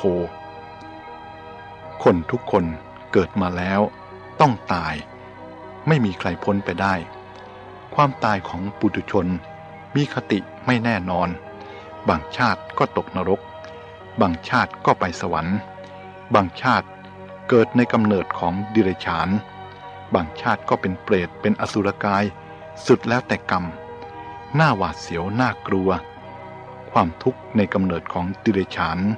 เช่นสุนัขเป็นต้นช่างน่ากลัวสินี่กะไรแม้เกิดมาเป็นมนุษย์ก็น่าหวาดเสียวอยู่นั่นเองเพราะมนุษย์มีหลายประเภทหลายสภาพบางคนพิกลพิการอดอยากเจ็บกายเจ็บใจอยู่ตลอดเวลาตลอดชีวิตแม้คนที่มั่งมีและมีอวัยวะสมบูรณ์ก็ยังถูกกิเลสเผาให้เร่าร้อนอยู่เป็นประจำความต้องการออกจากโลกเป็นโลกุตระชนนั้นเป็นทัศนะและเป็นอุดมคติของนักปราชญ์ทั้งนี้เพราะได้มองเห็นด้วยปัญญาอันชอบว่าโลกนี้ไม่มีอะไรควรยึดมั่นถือมั่นสิ่งใดที่ผู้คนเข้าไปยึดมั่นถือมั่นสิ่งนั้นก่อให้เกิดทุกข์เสียทุกครั้งไปความสุขเล็กน้อยไม่พอกับความทุกข์ที่กระหน่ำอยู่ทุกเวลามิได้เว้นโลกมีความทรุดโทรมแวดล้อมอยู่ด้วยทุกข์รอบด้านมีปัญหามากพร่องอยู่เป็นนิดมีความขัดข้องที่จะต้องแก้ไขอยู่เสมอ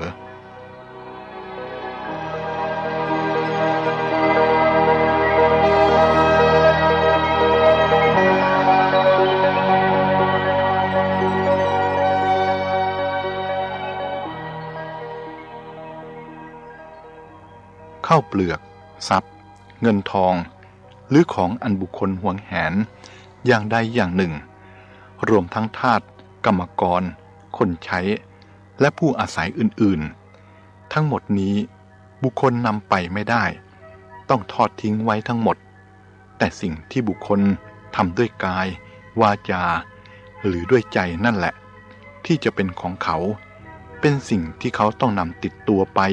เหมือนเงาตามตัวฉะนั้นเพราะฉะนั้นผู้ฉลาดพึงสั่งสมกัลยาณธรรมอันจะนำไปสู่สัมปรายภพได้เพราะบุญ ย่อมเป็นที่พึ่งของสัตว์ทั้งหลายทั้งในโลกนี้และโลกหน้า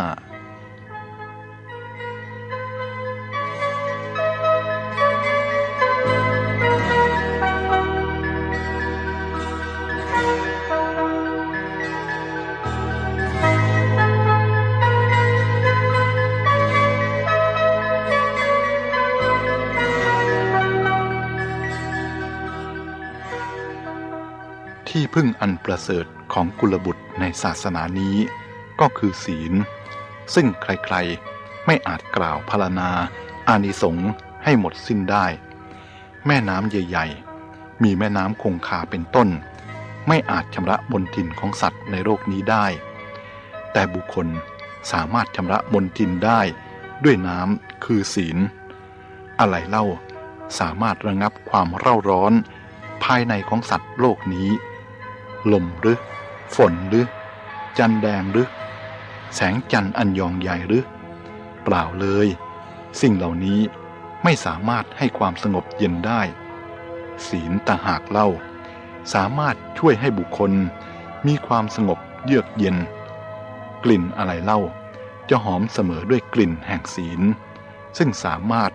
ฟุ้งไปได้ทั้งตามลมและทวนลมบันไดที่จะก้าวไปสู่ประตูสวรรค์และเข้าสู่พระนครคือนิพพานเสมอด้วยบันไดคือศีลเป็นไม่มีพระราชาประดับไปด้วยบุกดามณีก็ยังไม่สง่างามเหมือนนักพรตผู้ประดับด้วยอาภรณ์คือศีลนี้คอยกำจัดภัยคือการติเตียนตนเองออกเสียแล้วก่อให้เกิดความเอิบอิ่มร่าเริงประหารกำลังแห่งโทษต่างๆเป็นต้น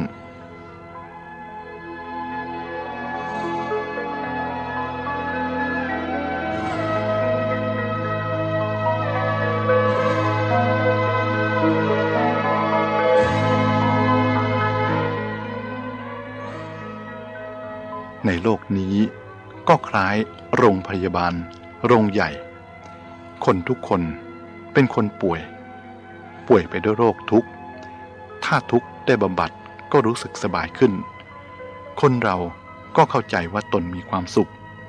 เอาเถอะถึงจะบำบัดได้ทุกชนิดทุกข์ใหญ่คือความแก่และความตายกำลังรออยู่ข้างหน้าทุกข์ทั้งสองนั้นไม่มีใครจะบำบัดได้เลย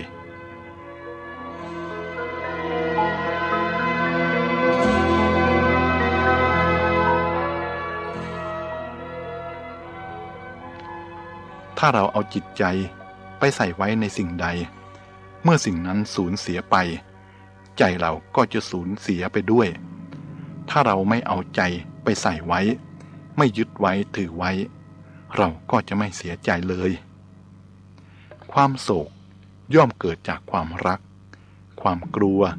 ย่อมเกิดจากความรักเมื่อพ้นจากความรักแล้วความโศกก็ไม่มีความกลัวจะมีที่ไหนความโศกย่อมเกิดจากความรักที่ไม่สมปรารถนารักมากก็โศกมากรักน้อยก็โศกน้อยถ้าไม่รักเลยก็ไม่โศกเลย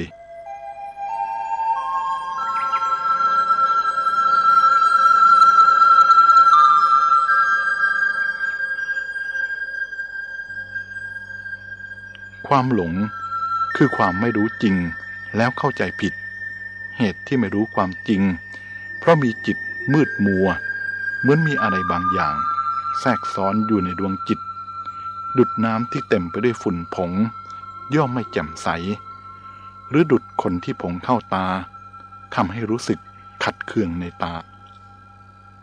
คนส่วนมากที่หลงอะไรต่างๆอยู่เวลานี้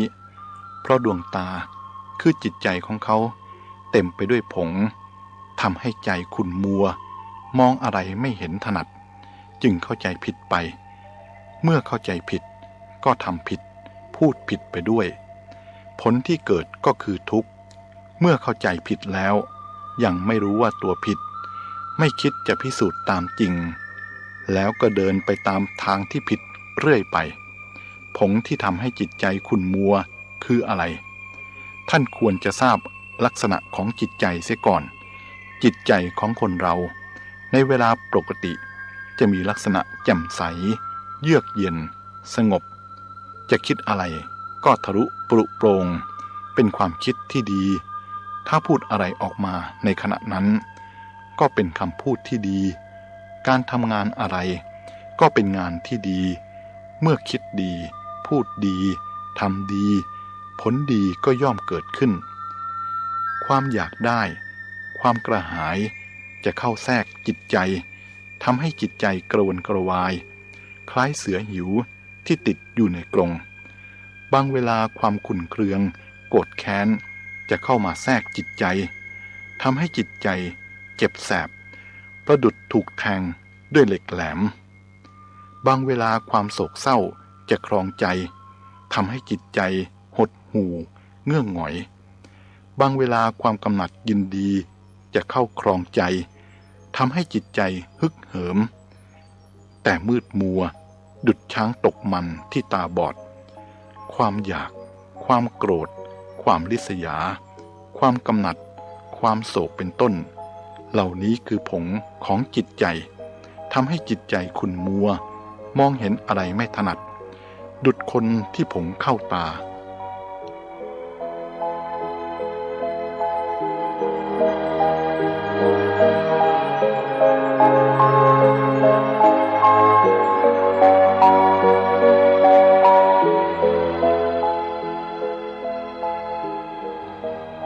สิ่งที่นักปราชญ์เรียกกันว่าสมมุตินั้น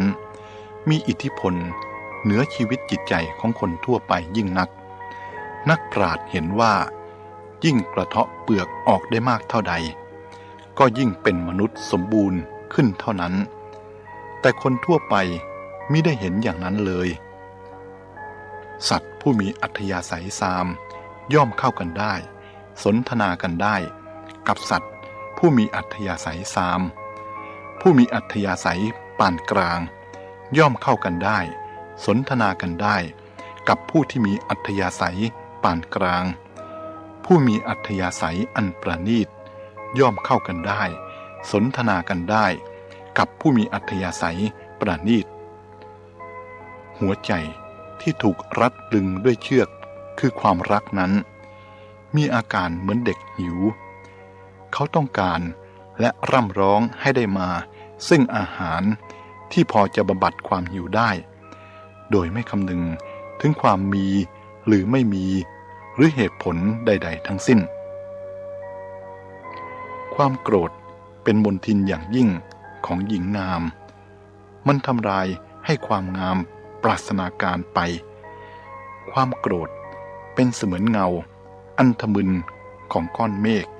ที่เคลื่อนเข้ามาบดบังความงามของดวงจันทร์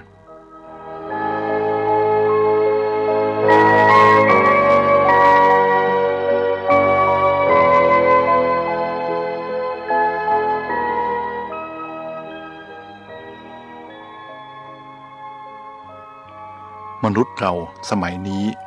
ยอมตัวให้เป็นทาสของประเพณีจนเกือบจะกระดิกกระเดี้ยตัวไม่ได้อยู่แล้วเขาจะต้องทำตามประเพณีแม้ประเพณีนั้นจะขาดเหตุผลหรือผิดกาลเทศะอย่างเหลือเกินแต่เขาก็จำเป็นต้องทำไปต้องทำไปทั้งที่จิตใจไม่สมัครที่จะทำเสรีภาพในชีวิตของมนุษย์ผู้เกลือกกลั้วอยู่ในสังคมเกือบจะหมดสิ้นอยู่แล้วทำไมมนุษย์จึงพยายามสร้างประเพณีขึ้นมาผูกมัดอิสรภาพของจิตใจตนเอง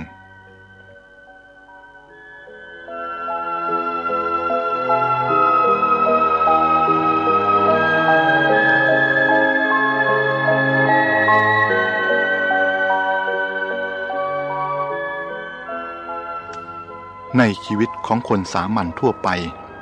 การกระทำต่างๆมักมีลักษณะสองประการคือได้กับเสียการได้หรือเสียก็ขึ้นอยู่กับความรู้สึกของใจถ้าพอใจยินดีก็เรียกว่าได้ถ้าไม่พอใจไม่ยินดีก็เรียกว่าเสียมีขึ้นมีลงแต่พระอรหันต์ไม่ได้ไม่เสียไม่ดีใจและไม่เสียใจ อยู่เหนือการได้การเสียอย่างนี้แหละพระพุทธองค์จึงได้ทรงตรัสเรียกพระอรหันต์ว่าเป็นผู้ละบุญและบาปได้แล้วผู้มีตนอันอบรมแล้วจริงทีเดียวบุคคลในโลกนี้ส่วนมากไม่ได้อบรมตนทั้งไม่ชอบรับการอบรมจากผู้อื่นจึงเป็นอยู่อย่างไร้ระเบียบไร้วินัยประพฤติตามอำนาจกิเลสที่ครอบงำชักจูงในโลกนี้ธรรมะเท่านั้นประเสริฐที่สุดทั้งในปัจจุบันและอนาคตผู้มีธรรมจึงเป็นผู้ที่ประเสริฐเพราะมีสิ่งประเสริฐอยู่ในตน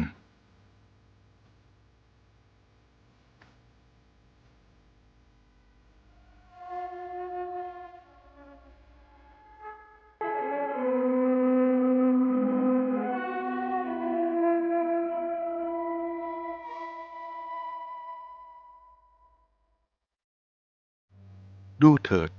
คนมีใจสูงเมื่อได้ทราบว่าบัณฑิตยกย่องผู้ใดก็ปรารถนาพบและสนทนากับผู้นั้นเมื่อได้ความรู้ความเข้าใจหรือเพื่อเทียบเคียงความคิดเห็นส่วนคนใจต่ำมีจิตริษยาเป็นเจ้าเรือนเมื่อได้ฟังคำสรรเสริญผู้ใดก็เกิดมานะและริษยานั้นขึ้นคิดกำจัดคุณของเขาทนไม่ได้ต่อลาภยศและสรรเสริญสุขที่ตกแก่ผู้อื่นเมื่อสัตบุรุษคือคนดีให้สิ่งที่ให้โดยยากอยู่ทำสิ่งที่ทำได้โดยยากอยู่อสัตบุรุษคือคนชั่วทำตามไม่ได้เพราะธรรมของสัตบุรุษทำได้ยากด้วยเหตุนี้คติคือทางดำเนินหรืออนาคตของสัตบุรุษและอสัตบุรุษจึงต่างกันอสัตบุรุษไปนรกส่วนสัตบุรุษไปสวรรค์ท้องฟ้ากับแผ่นดินฝั่งมหาสมุทรทั้งสองข้างนับว่าห่างกันแต่ธรรมะของสัตบุรุษกับของอสัตบุรุษยังไกลกันยิ่งกว่านั้น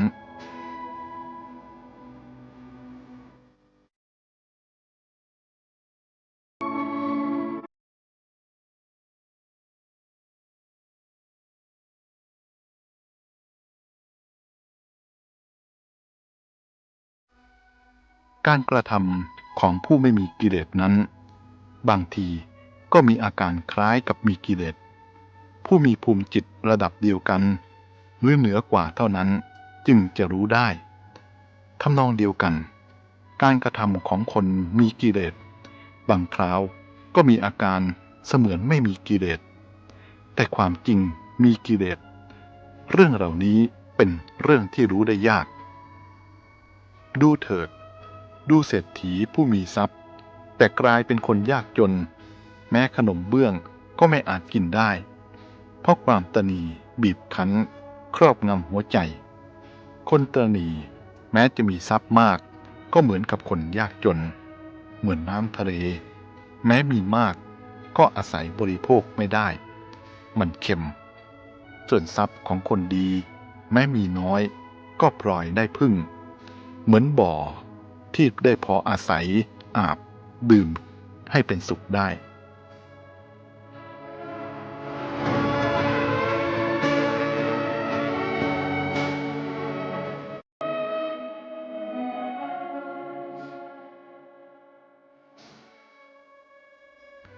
ความสามัคคีรวมกำลังกันแม้แห่งสิ่งเล็กๆน้อยๆก็ยังการงานที่จะทำให้สำเร็จลุล่วงไปได้เส้นหญ้าควันเป็นเกลียวเชือกอาจจะผูกช้างสารที่เมามันได้สำเร็จความสามัคคีในระหว่างญาติของตนแม้จะน้อยคนก็ย่อมเป็นความเจริญแก่มนุษย์ผู้นี้เป็นพวกของเราหรือพวกอื่นนี่คือความรู้สึกของคนใจแคบผู้มีจิตใจกว้างขวางย่อมจะถือว่าผู้อยู่เหนือพระสุธาทั้งหมดนี้เป็นพวกเดียวกันคนชั่วเหมือนหม้อดินแตกสลายง่ายและซ่อมยากแต่คนดีเหมือนหม้อทองยากที่จะแตกประสานง่าย คนชั่วแม้จะมีความรู้เป็นอาภรณ์ก็ต้องหลีกเลี่ยงเสียให้พ้นอสรพิษประดับเพชรแล้วมันจะไม่ทำอันตรายละหรือ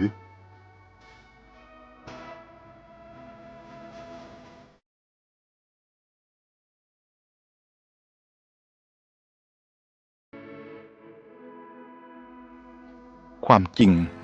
ผู้เฉยเมยต่อแขกผู้มาหาตนนั้นต้องถือว่าเป็นคนโง่และผู้ที่ต้อนรับดีจัดว่าเป็นผู้ฉลาด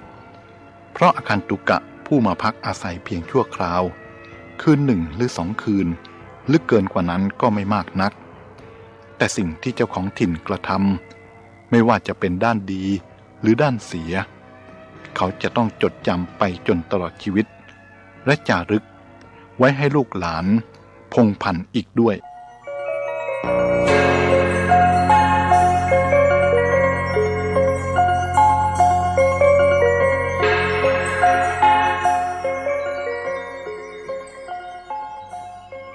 พวกเราทั้งหลายเหมือนเนื้อที่ติดบ่วงเหมือนนกที่หมกตัวอยู่ในกรงตถาคตได้ทำลายบ่วงและกรงออกไปก่อนหาใช่เพียงเพื่อเอาตัวรอดเพียงคนเดียวไม่เมื่อตถาคตหลุดพ้นแล้วจึงได้นำกำลังมาช่วยพวกเราทั้งหลายกำลังของตถาคตก็คือทศพลยานอันมีอำนาจบันดาลให้ผู้ปฏิบัติตามคำสอนของเราหลุดพ้นจากบ่วงและกรงเช่นเดียวกับเราบุคคลจะมีความสุขเต็มที่ก็เพราะอิสระปราศจากเครื่องผูกพันเที่ยวไปได้ตามปรารถนาเหมือนเนื้อในป่าที่ไม่ติดบ่วงด้วยประการฉะนี้ความทุกข์ทั้งปวงก็จะหลุดล่วงไปเอง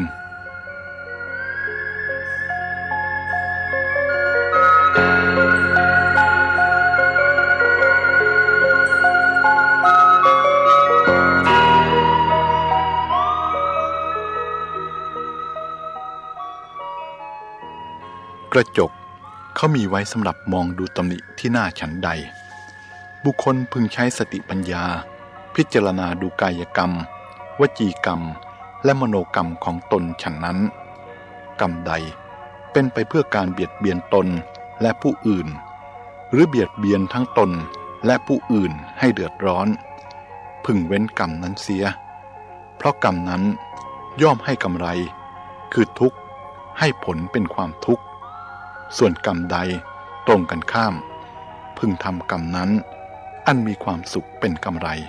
มีความสุขเป็นผล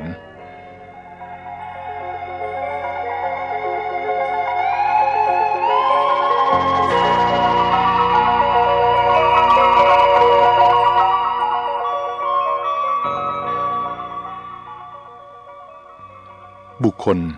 ผู้มีสติปัญญาไม่ควรตีโพยตีพายในเมื่อประสบกับความขมขื่นในบางครั้งบางคราวเพราะสิ่งที่ทำให้ขมขื่นในวันนี้อาจกลายเป็นสิ่งที่มีอุปการะอย่างมากในวันหน้าทำนองเดียวกันไม่ควรหลงระเริงในความสำเร็จบางอย่างจนเกินไปเพราะสิ่งนั้นอาจชักนำไปสู่ความยุ่งยากในภายหน้าได้เหมือนกันปฏิบัติได้ตามนี้แล้วย่อมเป็นผู้ที่มั่นคงไม่หวั่นไหวหรือมีความหวั่นไหวน้อยที่สุดนี่แหละคือวิธีนำไปสู่ความสงบ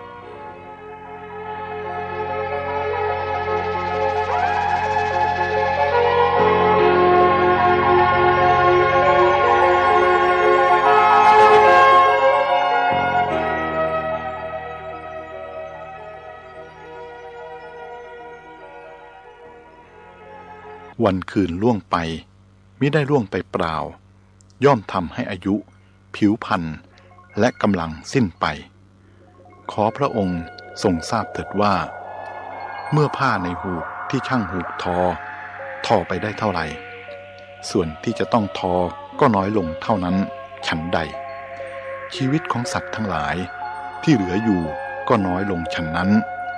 แม่น้ำที่เต็มมีแต่ไหลลงย่อมไม่ไหลกลับอายุของมนุษย์ทั้งหลายมีแต่ล่วงไป ไม่ถอยหลังกลับได้เลย ความแก่และความตายย่อมพัดพาเอาชีวิตของสัตว์ทั้งหลายไปเหมือนน้ำหลากพัดเอาต้นไม้ที่เกิดอยู่ริมฝั่งให้โค่นลงฉะนั้น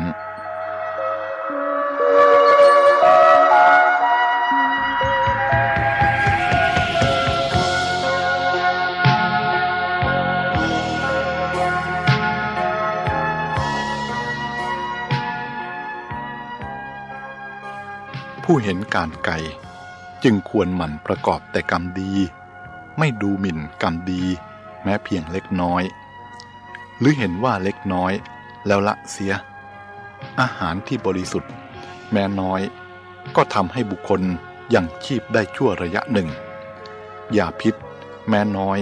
ก็สามารถทำให้ผู้ดื่มตายได้ฉันใดความดีความชั่วก็ฉันนั้นความดีเป็นเครื่องหล่อเลี้ยงจิตใจให้เจริญงามและมีกำลังความชั่วเป็นเครื่องบั่นทอนจิตใจให้ทรุดโทรมในระหว่างความดีกับความชั่วในที่สุดความดีก็ต้องเป็นฝ่ายชนะ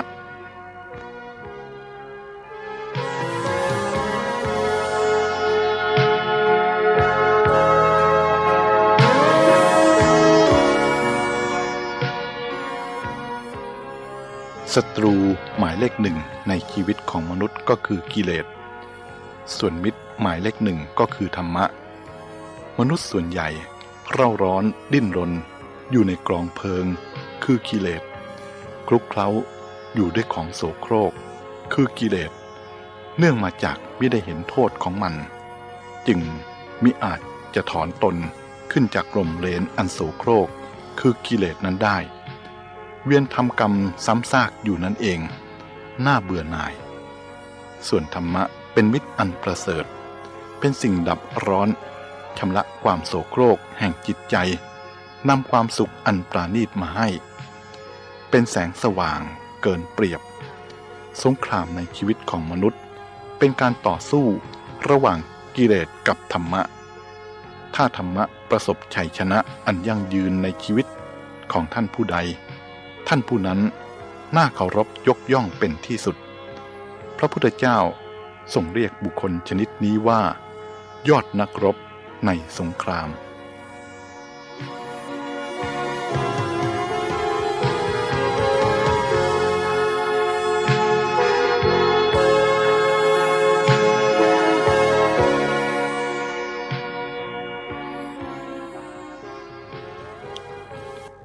ขอความสุขสวัสดีจงมีแก่ท่านผู้ฟังโดยทั่วถึงกันทุกท่านทุกคนเทินเจริญธรรม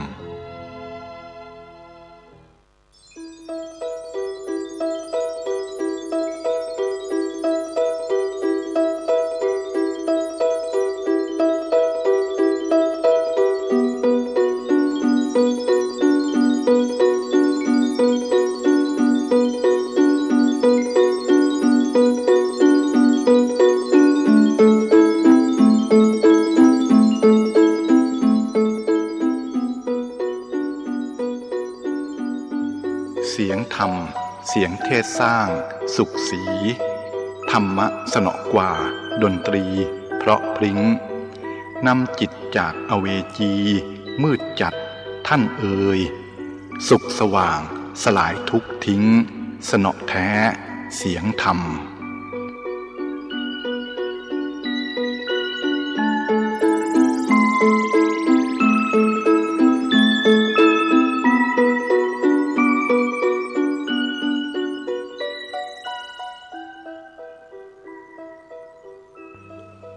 เจริญสุขสวัสดีเพื่อนนักปฏิบัติธรรมทั้งหลายดูก่อนท่านผู้เจริญคนชั่วเมื่อขณะทำชั่วอยู่และกรรมชั่วยังไม่ให้ผลเขากระยิมยินดีว่าเขาเก่งกล้าสามารถทำอย่างนั้นได้อย่างนี้ได้ไม่มีใครว่าอะไรไม่มีใครกล้าทักท้วงเขายิ่งเหิมเกริมทำชั่วต่อไปอย่างเมามันแม้ผู้หวังดีจะตักเตือนท้วงติงก็ดูหมิ่นผู้ตักเตือนนั้นว่าเป็นผู้เยาว์กว่าบ้างมีศักดิ์ศรีน้อยกว่าบ้างเขาหลงตนหลงอำนาจวาสนา อันเป็นของชั่วคราวแต่เมื่อใดกรรมชั่วอันเขาสั่งสมวันละน้อยเพิ่มพูนมากขึ้นและวิบากแห่งกรรมดีแต่เก่าก่อนก็ร่อยหลอลงวันละน้อยจนหมดสิ้นไม่มีแรงต้านทานอีกแล้วเมื่อนั้นเขาต้องเสวยกรรมอันทารุณแสบเผ็ดและไม่มีสิ่งใดทัดทานได้เมื่อนั้นแหละเขาย่อมจะรู้สึกตัวแต่ก็แก้ไขอะไรไม่ได้เสียแล้ว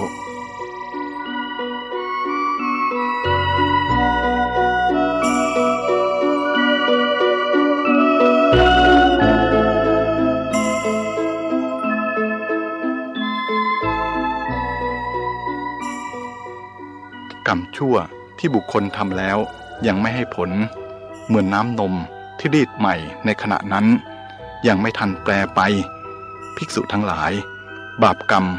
ก็ย่อมตามแผดเผาคนพาลเหมือนไฟที่เท่ากรบไว้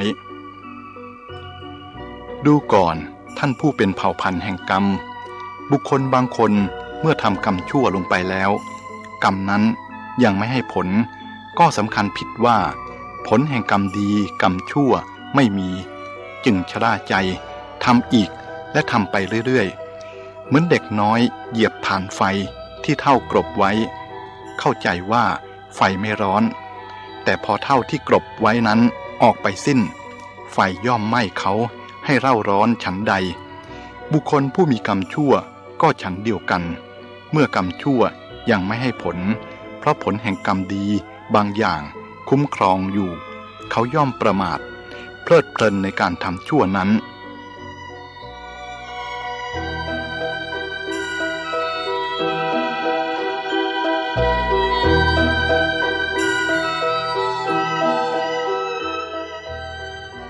เมื่อไฟไหม้บ้านภาชนะเครื่องใช้ที่เจ้าของนำออกไปได้ของนั้นก็เป็นประโยชน์แก่เจ้าของที่นำออกไปได้ส่วนภาชนะของใช้ที่เจ้าของนำออกไม่ได้ก็ถูกไฟไหม้วอดวายอยู่ณที่นั้นเองฉันใดเมื่อโลกนี้ถูกไฟคือความแก่ความตายไหม้อยู่ก็ฉันนั้นคือผู้ฉลาดย่อมนำของออกด้วยการให้ทานของที่บุคคลให้แล้วชื่อว่านำออกดีแล้วมีความสุขเป็นผลส่วนของที่ยังไม่ได้ให้หาเป็นเช่นนั้นไม่แต่โจรอาจขโมยเสียบ้างไฟอาจจะไหม้เสียบ้างอีกอย่างหนึ่งเมื่อความตายเข้ามาถึงบุคคลย่อมสละทรัพย์สมบัติและแม้สรีระของตนไว้นำไปไม่ได้เลยผู้มีปัญญาความรู้ความจริงในข้อนี้แล้วพึงบริโภคใช้สอยพึงให้เพื่อสงเคราะห์ผู้อื่นเมื่อได้ให้ได้บริโภคตามสมควรแล้วเป็นผู้ไม่ถูกติเตียนย่อมเข้าสู่ฐานะอันประเสริฐ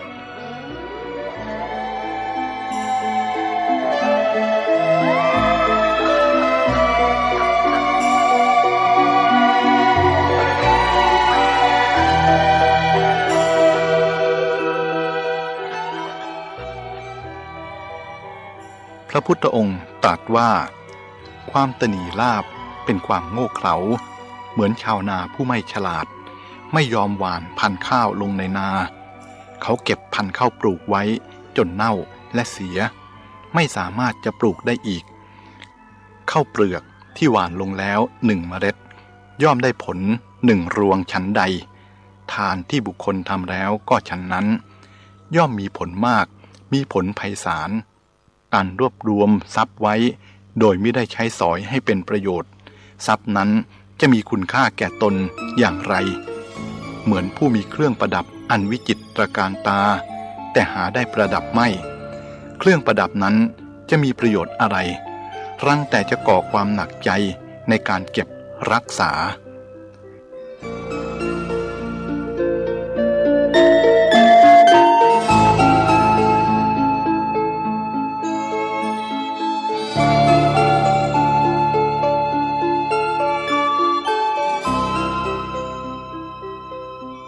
นกชื่อไมฮากะชอบเที่ยวไปตามซอกเขาและที่ต่างๆมาจับต้นเรี่ยมที่มีผลสุกแล้วร้องว่าของกูของกูในขณะที่มันร้องอยู่นั่นเอง หมู่นกเหล่าอื่นบินมากินผลเลี่ยมตามต้องการแล้วก็จากไปนกไมหกะก็ยังคงร้องว่าของกูของกูอยู่นั่นเองข้อนี้ฉันใดบุคคลบางคนในโลกนี้ก็ฉันนั้นรวบรวมทรัพย์สมบัติไว้มากมายแต่ไม่สงเคราะห์ญาติตามที่ควรทั้งมิได้ใช้สอยเองให้ผาสุกมัวแต่เฝ้ารักษาและภูมิใจว่าของเรามีของเรามีดังนี้เมื่อเขาประพฤติอยู่เช่นนี้ทรัพย์สมบัติย่อมเสียหายไปทรุดโทรมไปด้วยเหตุต่างๆมากหลาย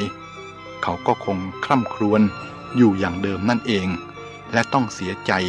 ในของที่เสียไปแล้วเพราะฉะนั้นผู้ฉลาดหาทรัพย์ได้แล้วพึงสงเคราะห์คนที่ควรสงเคราะห์อันมีญาติเป็นต้น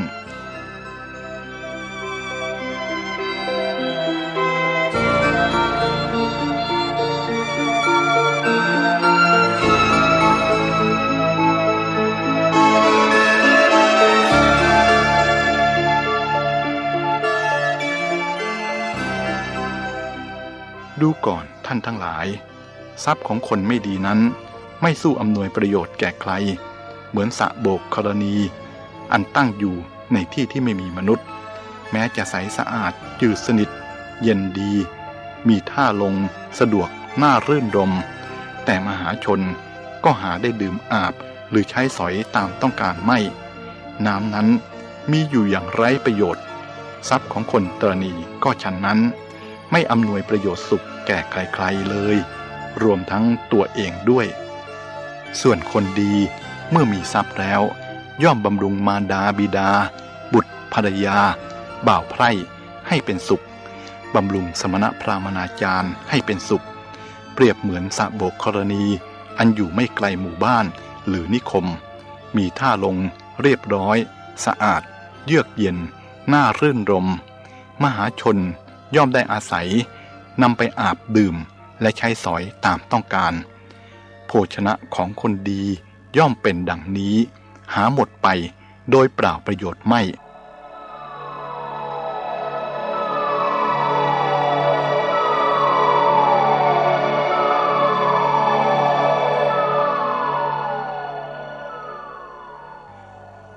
ดูก่อนท่านทั้งหลาย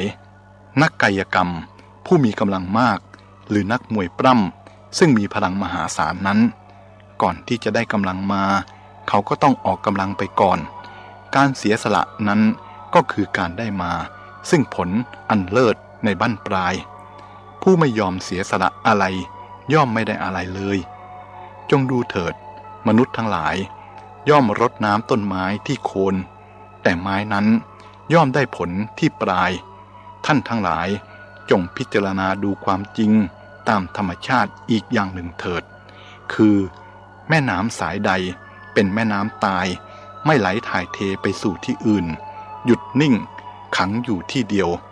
แม่น้ำสายนั้นย่อมพลันตื้นเขินและสกปรกเน่าเหม็นเพราะสิ่งสกปรกตกลงมามิได้ถ่ายเทนอกจากนี้บริเวณใกล้ๆแม่น้ำสายนั้นจะหาพันธุ์พืชธัญญาหาร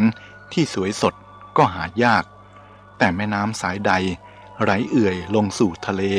หรือแตกสาขาออกไปไหลเรื่อยไปมันไม่รู้จักหมดสิ้นคนทั้งหลายได้อาศัยอาบดื่มและใช้สอยตามปรารถนามันจะใสสะอาดอยู่เสมอไม่มีวันเหม็นเน่าหรือสกปรกได้เลยพืชพันธุ์ธัญญาหารณบริเวณใกล้เคียงก็เขียวสดสวยงามบุคคลผู้ตรณีมีมือไม่ปล่อยแล้วเมื่อได้ทรัพย์ก็เก็บตุนไว้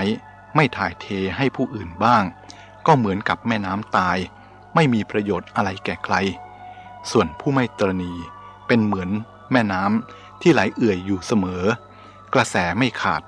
ทั้งยังเป็นประโยชน์แก่มนุษย์ทั้งหลายเพราะฉะนั้นสาธุชนได้ทรัพย์แล้วพึงบำเพ็ญตนเสมือนแม่น้ำที่ไหลใสสะอาดไม่พึงเป็นเช่นแม่น้ำตายเพราะฉะนั้นบุคคลไม่ควรประมาทว่าบุญหรือบาปแม้เพียงเล็กน้อยจะไม่ให้ผลหยาดน้ำไหลลงทีละหยด ยังทำให้มอน้ำเต็มได้การสั่งสมบุญหรือบาปแม้ทีละน้อยก็ฉันนั้นผู้สั่งสมบุญย่อมเปี่ยมล้นไปด้วยบุญผู้สั่งสมบาปย่อมเพียบแปร่ไปด้วยบาป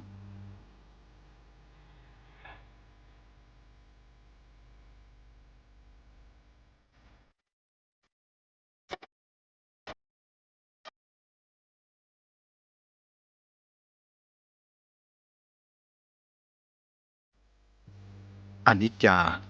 ชีวิตทาสช่างลำบากและกังวลเสียมิกะไรรับใช้ใกล้ชิดเกินไปก็หาว่าประจบสพห่างเหินไปหน่อยเขาก็หาว่าทอดทิ้งธุระของนายพูดเสียงค่อยเขาก็ว่าไม่เต็มใจตอบ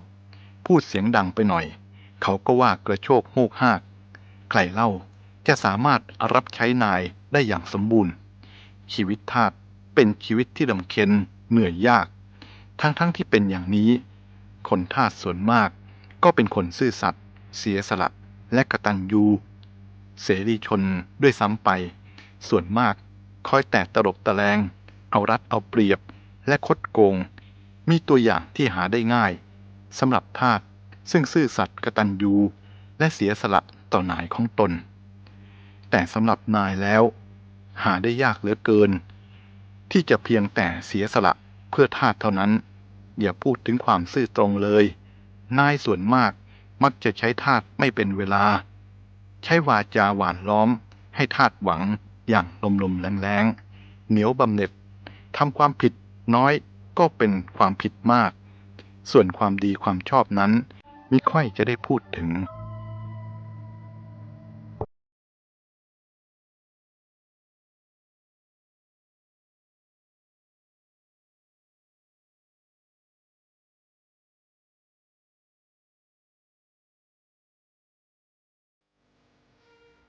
อันม้าอัสดรนั้นคือสัตว์ผสมระหว่างม้าและลาคือแม่เป็นม้าพ่อเป็นลาลูกออกมาจึงได้ลักษณะที่ดีเยี่ยมคือได้ลักษณะเร็วจากแม่และได้ลักษณะอดทนจากพ่อม้าเป็นสัตว์ที่มีฝีเท้าเร็วมากจนได้นามอีกอย่างหนึ่งว่ามโนมัยหมายความว่าสำเร็จเร็วดั่งใจส่วนลานั้นทนทานมากในการนำภาระหนักปีนที่โกรกชันได้เก่งเมื่อลักษณะทั้งสองประการมารวมกันคือทั้งเร็วและทนก็เป็นคุณลักษณะที่ดีเยี่ยมหันมามองดูมนุษย์เราผู้ใดมีคุณลักษณะทั้งสองอย่างคือทั้งเร็วและอดทนผู้นั้นก็จัดได้ว่าประเสริฐคนบางคนมีสติปัญญาดีรู้อะไรได้เร็วแต่ไม่ทนทานอ่อนแอเบื่อหน่ายงานง่ายจับจดในที่สุดก็เอาดีไม่ค่อยจะได้ส่วนบางคนทนทานบึกบึนแต่ขาดสติปัญญารู้อะไรได้ช้าจึงทำให้เสียเวลามากเกินไปในการทำสิ่งใดสิ่งหนึ่งและคนในโลกส่วนมากก็มักจะได้ลักษณะเดียวแต่ดูเหมือนพระศาสดาจะทรงสรรเสริญความเพียรพยายามมากอยู่เมื่อได้พยายามแล้วไม่สำเร็จสมประสงค์ใครเล่าจะลงโทษผู้นั้นได้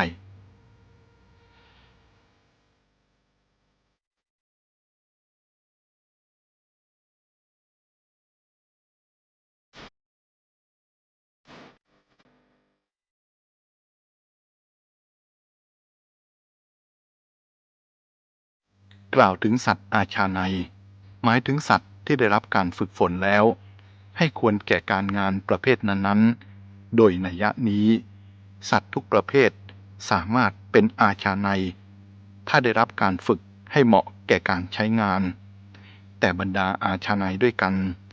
บุรุษอาชาไนยหรือคนอาชาไนยประเสริฐที่สุดเพราะเหตุนี้พระตถาคตเจ้าจึงตรัสว่าบรรดามนุษย์ด้วยกันคนที่ฝึกตนแล้วประเสริฐที่สุดคำว่าฝึกตนนั้นหมายถึงฝึกจิตของตนให้ดีงามรับได้ทนได้แม้ในภาวะที่คนทั่วไปรู้สึกว่าไม่น่าจะทนได้การฝึกจิตก็เหมือนกันกับการยกน้ำหนัก ต้องค่อยทำค่อยไปเมื่อได้ที่แล้วก็เป็นจิตที่ทนทานและมีอภินิหารเป็นอัศจรรย์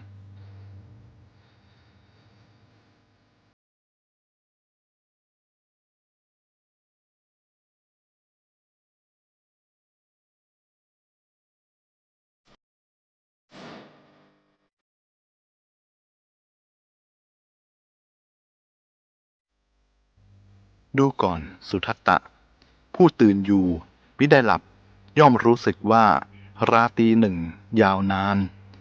ผู้ที่เดินทางจนเมื่อยล้าแล้วรู้สึกว่าโยชน์หนึ่งเป็นหนทางที่ยืดยาวแต่สังสารวัฏคือการเวียนเกิดเวียนตายของสัตว์ผู้ไม่รู้พระสัจธรรมยังยาวนานกว่านั้นดูก่อนสังสารวัฏนี้หาเบื้องต้นเบื้องปลายได้โดยยากสัตว์ผู้พอใจในการเกิดย่อมเกิดบ่อยๆและการเกิดบ่อยๆนั้นตถาคตกล่าวว่าเป็นความทุกข์เพราะสิ่งที่ติดตามความเกิดมาก็คือความแก่ชราความเจ็บปวดทรมานและความตายความต้องพลัดพรากจากสิ่งอันเป็นที่รักความต้องประสบกับสิ่งอันไม่เป็นที่รักความแห้งใจความคร่ำครวญความทุกข์กายทุกข์ใจและความขับแค้นใจอุปมาเหมือนเห็ดซึ่งโผล่ขึ้นมาจากดินและนำดินติดขึ้นมาด้วยหรืออุปมาเหมือนโคซึ่งเทียมเกวียนแล้วจะเดินไปไหนก็มีเกวียนติดตามไปทุกคนทุกแห่งสัตว์โลกเกิดมาก็นำทุกข์ประจำสังขารติดมาด้วยตราบใดที่เขายังไม่สลัดความพอใจในสังขารออกความทุกข์ก็ย่อมติดตามไปเสมอเหมือนโคที่ยังมีแอกเกวียนครอบคออยู่ล้อเกวียนย่อมติดตามไปทุกฝีก้าว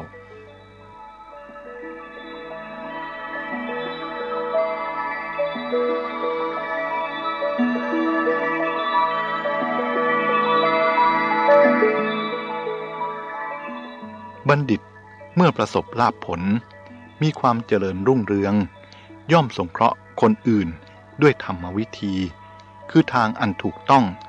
และแนะนำในสิ่งที่ควรแนะนำให้สิ่งที่ประกอบด้วยประโยชน์หาโทษมิได้เมื่อประสบทุกข์ก็ไม่ทิ้งธรรมไม่นำความเดือดร้อนให้แก่ผู้อื่นเหมือนอ้อยเข้าสู่หีบยนต์ก็ไม่ทิ้งรสหวานคชสารเข้าสู่สงครามอยู่ท่ามกลางอันตรายก็ไม่ทิ้งลีลาอันสง่างามทองคำแม้เข้าสู่เบ้าสูบก็ไม่กลับกลายเป็นทองแดงหรือกระเบื้องคนพาลยิ่งประสบทุกข์ยิ่งทิ้งธรรมละเมิดธรรมและจะละเมิดธรรมมากขึ้นเมื่อประสบผลดีมีความสุขแต่บัณฑิตมีลักษณะตรงกันข้ามยิ่งประสบทุกข์ยิ่งเห็นธรรมและเมื่อประสบความสุขมีลาภสรรเสริญก็ยิ่งจะได้โอกาสประพฤติธรรมมากขึ้น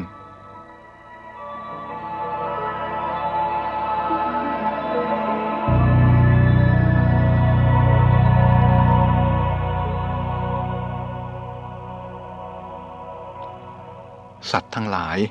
ย่อมสะดุ้งหวาดกลัวต่อความตายสัตว์ทั้งหลายตั้งปรารถนาความสุขสบายเกลียดหน่ายต่อความทุกข์สิ่งที่สัตว์รักที่สุดก็คือชีวิตสิ่งที่สัตว์กลัวที่สุดก็คือความตายคนอาจจะยอมเสียสละคนอื่นสมบัติอื่นตลอดจนอวัยวะบางส่วนเพื่อให้ชีวิตคงอยู่ชีวิตมีค่าสูงสุดผู้ที่เรารักที่สุดก็คือผู้ที่ให้ชีวิตแก่เราได้แก่มารดาบิดาผู้ที่ชังที่สุดคือผู้ที่เอาชีวิตของเราไปเราอาจจะรู้สึกภูมิใจ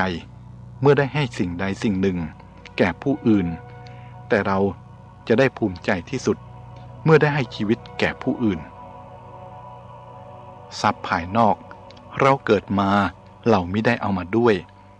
แม้เมื่อเราตายไปเราก็เอามันไปด้วยไม่ได้จำต้องทิ้งไว้ให้คนอื่นใช้สอยแม้เมื่อคนอื่นนั้นตายเขาก็เอาไปด้วยไม่ได้ต้องทิ้งไว้ให้คนอื่นอีกถ้าคนอื่นตายหมดของเหล่านั้น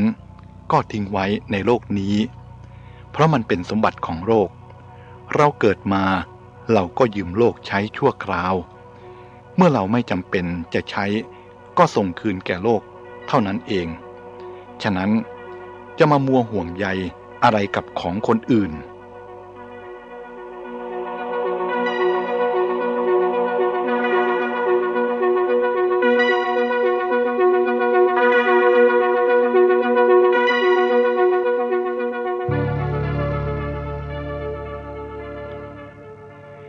การที่ท่านเอาชนะสิ่งยั่วยวนต่างๆได้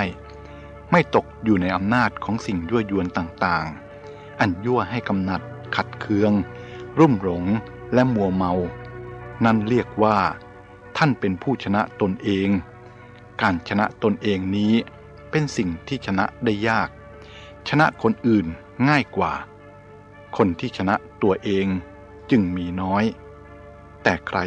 สามารถเอาชนะได้อย่างเด็ดขาดโดยไม่กลับแพ้อีกเราเรียกว่าเป็นยอดนักรบในสงครามชีวิตซึ่งยืดเยื้อยืนนานที่สุดกว่าสงครามใดๆ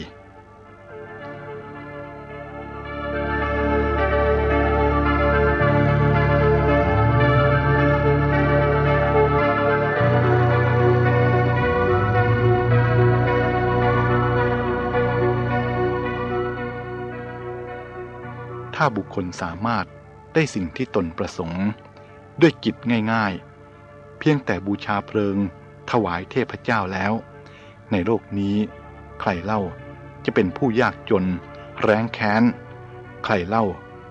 จะพลาดจากสิ่งที่ตนประสงค์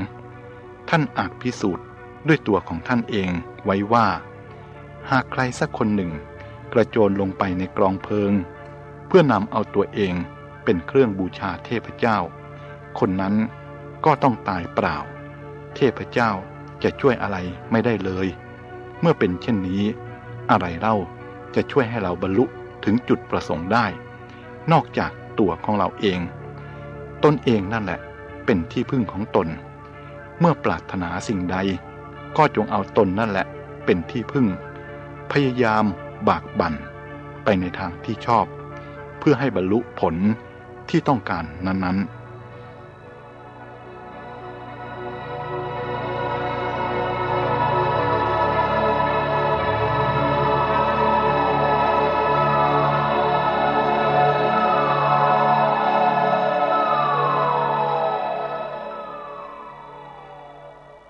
อันหนึ่ง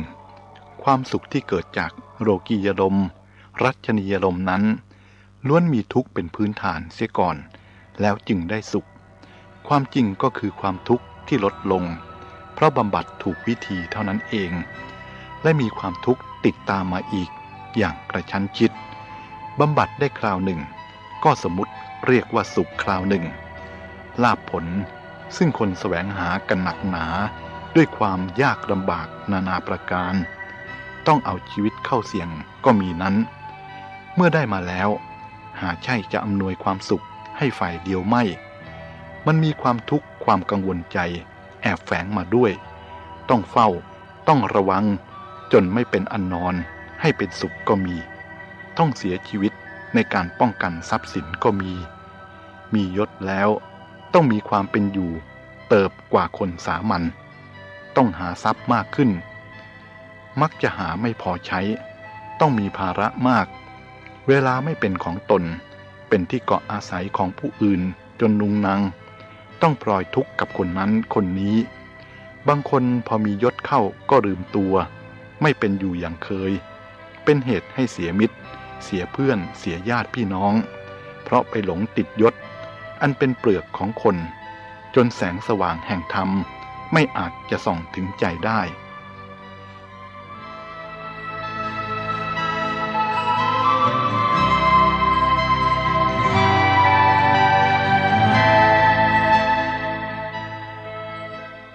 ดูก่อนเพื่อนนักปฏิบัติธรรมทั้งหลาย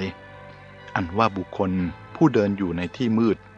ใครมีแสงสว่างในมือเท่าใดก็เห็นความจริงที่ปรากฏอยู่เฉพาะหน้าได้เท่านั้นคนมีแสงสว่างน้อยก็เห็นได้น้อย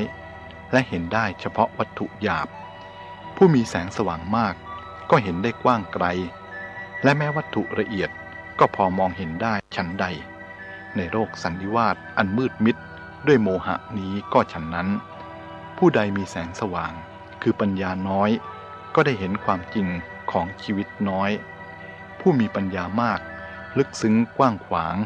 ก็ได้เห็นความจริงของชีวิตมากเป็นเหตุให้ฉลาดในวิถีชีวิตรู้ว่าอะไรเป็นเหตุแห่งสุขอะไรเป็นเหตุแห่งทุกข์และเว้นเหตุแห่งทุกข์เสียประกอบพอกพูนเหตุแห่งสุขพร้อมทั้งมีอุบายอันฉลาด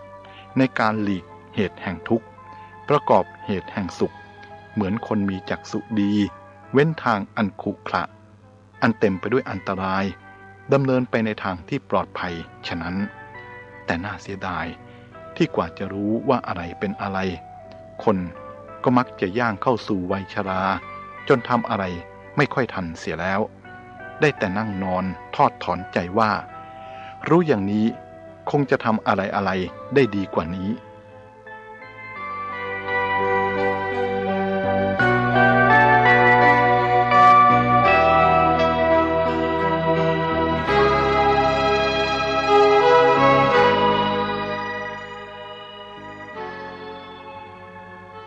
บุคคลในโลกนี้อยู่ร่วมกัน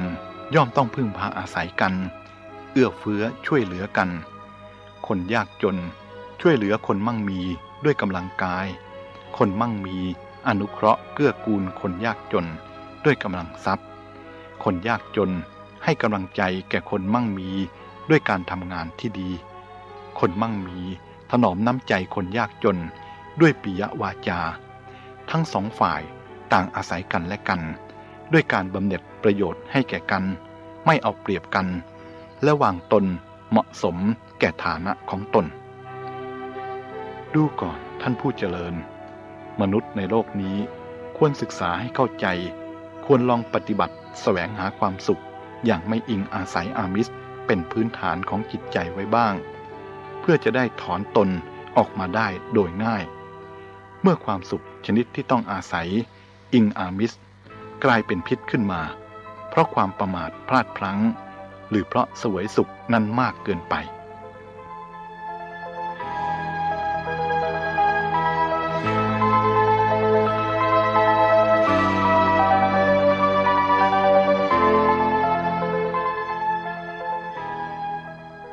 อีกประการหนึ่งผู้มีทรัพย์มียศมีเกียรติหลงอยู่ในทรัพย์ยศและเกียรตินั้นสำคัญมั่นหมายว่าโลกียสุขนี้เท่านั้นคือสุขแท้เป็นสุขที่ตนพึงแสวงหาแม้ยังไม่ได้ก็ดิ้นรนแสวงหาอย่างเอาตัวตนมีชีวิตจิตใจเข้าไปแลกเมื่อได้แล้วก็เพลิดเพลินอยู่ชั่วเวลาหนึ่งใจก็ร่านหาความสุขอย่างใหม่ต่อไปแต่ล้วนเป็นความสุขที่ต้องอาศัยผู้อื่นสิ่งอื่นจึงเหมือนสุขของขอทานมีการแสวงหามากมีปัญหามากส่วนความสุขของพระอริยเจ้าไม่ต้องมีการแสวงหามากและไม่มีปัญหาจึงเป็นความสุขที่ประณีตกว่าสงบเยือกเย็นและเป็นไทยไม่ต้องตกเป็นทาสของสิ่งใดสิ่งหนึ่งเสียก่อนแล้วจึงจะสุขเป็นความสุขที่เกิดจากตนเองเป็นอิสระอยู่เหนือการครอบงำของกิเลสพ้นเงื้อมือแห่งมาร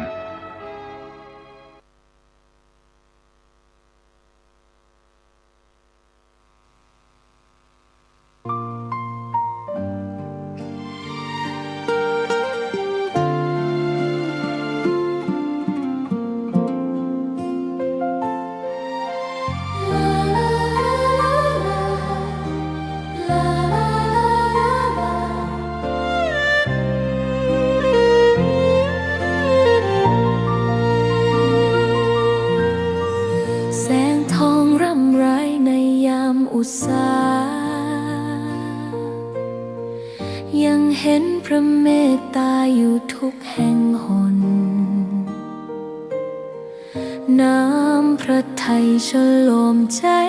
คนทั่วพื้นแผ่นดินยังอบอุ่น ระพักตร์ยังส่องแสงในดวงใจไทยไม่ลืมเสียงสายลมแผ่วเบาเหมือนเอ่ยคำปลอบว่าพระองค์ยังอยู่ใกล้ขอกราบแทบบาทด้วยรักนิรันดร์น้ำตาหลั่งพลันจากใจคนไทยแม้เสด็จสู่ฟ้าไกลแต่พระหฤทัยอยู่ในแผ่นดินนี้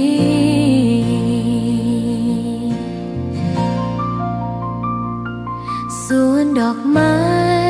ยังบานดังวันเก่าราวกับเจ้าดอกไม้รู้ว่าพระองค์จากไปแต่กลิ่นหอมยังพัดผ่านใจให้ระลึกถึงพระเมตตาแผ่นดินนี้ยังส่องสว่างด้วยพระคุณอันยิ่งใหญ่ขอเดินตามรอยเท้าแห่งพระแม่ไปด้วยศรัทธาไม่เสื่อมคลายขอกราบแทบบาทด้วยรักนิรันดร์น้ำตาหลั่งพลันจากใจคนไทยแม้เสด็จสู่ฟ้าไกลแต่พระหฤทัยอยู่ในแผ่นดินนี้ดวงใจไทยทุกดวงขอพักดีขอถวายรักนี้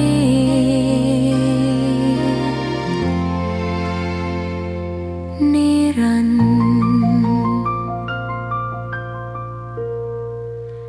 แด่พระพันปีหลวง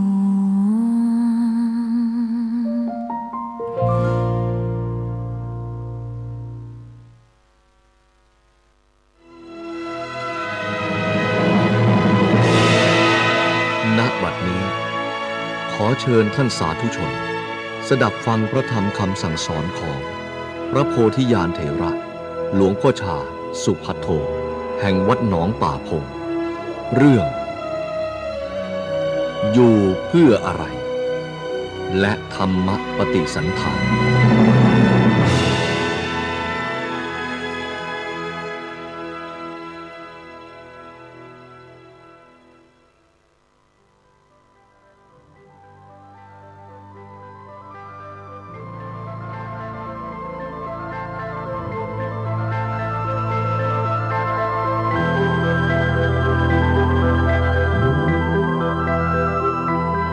ขอให้ตั้งอยู่ในความสงบรับโอวาทพอสมควรวันนี้มีทั้งคฤหัสถ์และบรรพชิตมาถวายดอกไม้ตามกาลเวลาเรื่องสักการะเรื่องคารวะการเคารพต่อผู้ใหญ่เป็นมงคลอันเลิศพรรษานี้อาตมาไม่ค่อยมีเรี่ยวแรงไม่สบายสุขภาพไม่แข็งแรงจึงหลบมาอยู่บนภูเขานี้ก็ได้รับอากาศบริสุทธิ์สักพรรษาหนึ่งญาติโยมสานุสิทธิ์ทั้งหลายไปเยี่ยมก็ไม่ได้สนองศรัทธาอย่างเต็มที่เพราะว่าเสียงมันจะหมดแล้วลมมันก็จะหมดแล้วนับว่าเป็นบุญที่เป็นตัวเป็นตนมานั่งให้ญาติโยมเห็นอยู่นี่นับว่าดีแล้วต่อไปก็จะไม่ได้เห็นลมมันก็จะหมดเสียงมันก็จะหมดเป็นไปตามเหตุตามปัจจัยของสังขารที่พระผู้มีพระภาคเจ้าท่านสอนไว้ขยะวัยยังคือความสิ้นไปเสื่อมไปของสังขาร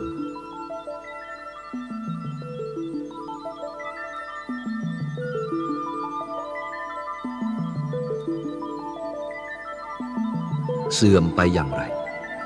เปรียบเหมือนก้อนน้ำแข็งแต่ก่อนมันเป็นน้ำเขาเอามาทำ ให้เป็นก้อนแต่มันก็อยู่ไม่นานหรอกมันก็เสื่อมไปเอาก้อนน้ำแข็งใหญ่ๆเท่าเทปเนี่ยไปวางไว้กลางแจ้งจะดูความเสื่อมของก้อนน้ำแข็งก็เหมือนสังขารนี้มันจะเสื่อมทีละน้อยทีละน้อยไม่กี่นาทีไม่กี่ชั่วโมงก้อนน้ำแข็งก็จะหมดละลายเป็นน้ำไปนี่เรียกว่าเป็นขยะวัยยังความสิ้นไปความเสื่อมไปแห่งสังขารทั้งหลายเป็นมานานแล้วตั้งแต่มีโลกขึ้นมาเราเกิดมาเราเก็บเอาสิ่งเหล่านี้มาด้วยไม่ใช่ว่าเราทิ้งไปไหน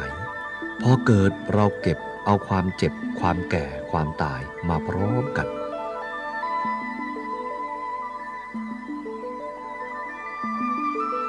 ดังนั้นองค์สมเด็จพระสัมมาสัมพุทธเจ้าท่านจึงตรัสไว้ว่าขยะวัยยังความสิ้นไปเสื่อมไปของสังขารทั้งหลายเรานั่งอยู่บนศาลานี้ทั้งอุบาสกอุบาสิกาทั้งพระทั้งเณรทั้งหมดนี้มีแต่ก้อนเสื่อมทั้งนั้นนี่ที่ก้อนมันแข็งเปรียบเช่นก้อนน้ำแข็งแต่ก่อนเป็นน้ำมันเป็นก้อนน้ำแข็งแล้วก็เสื่อมไปเห็นความเสื่อมมันไหมดูอาการที่มันเสื่อมสิร่างกายของเราเนี่ยทุกส่วนมันเสื่อมผมมันก็เสื่อมไปขนมันก็เสื่อมไปเล็บมันก็เสื่อมไปหนังมันก็เสื่อมไปอะไรทุกอย่างมันเสื่อมไปทั้งนั้น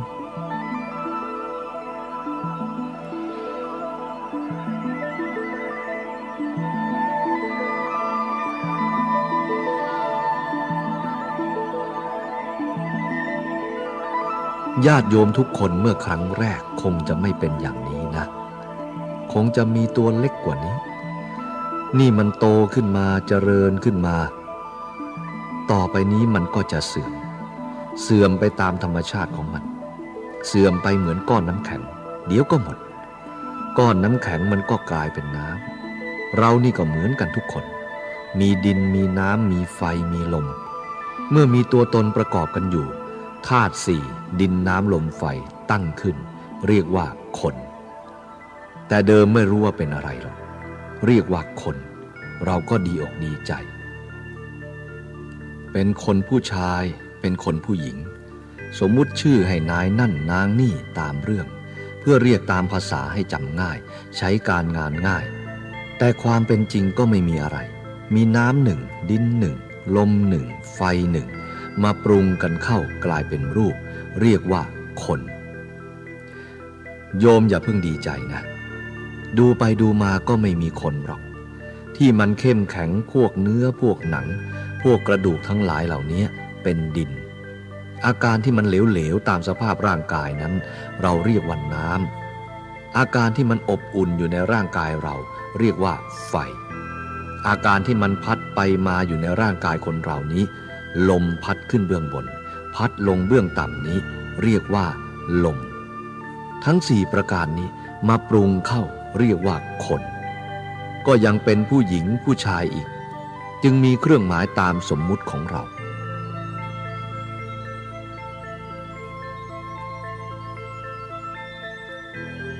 แต่อยู่ที่วัดป่าพงที่ไม่เป็นผู้หญิงไม่เป็นผู้ชายก็มีเป็นนปุงสักกลิงไม่ใช่อิทธิลิงไม่ใช่ปุงลิง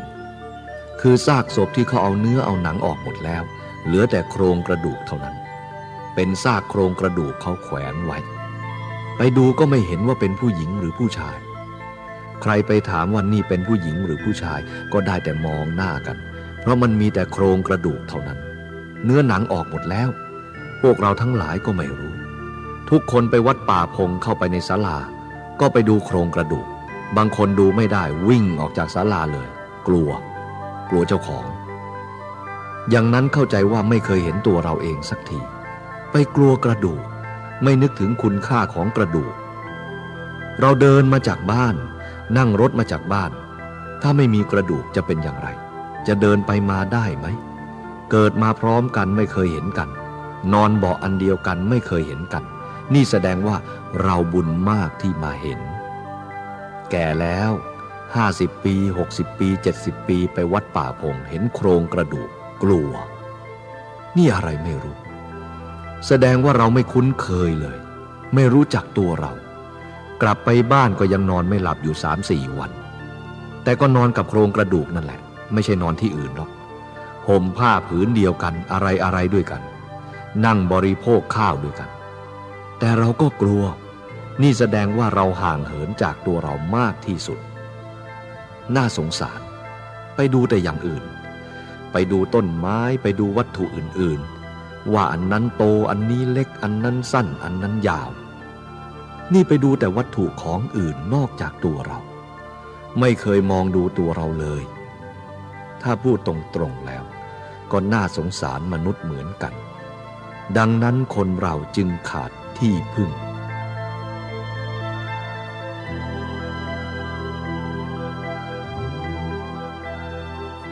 อาตมาเคยบวชนาคมาหลายองค์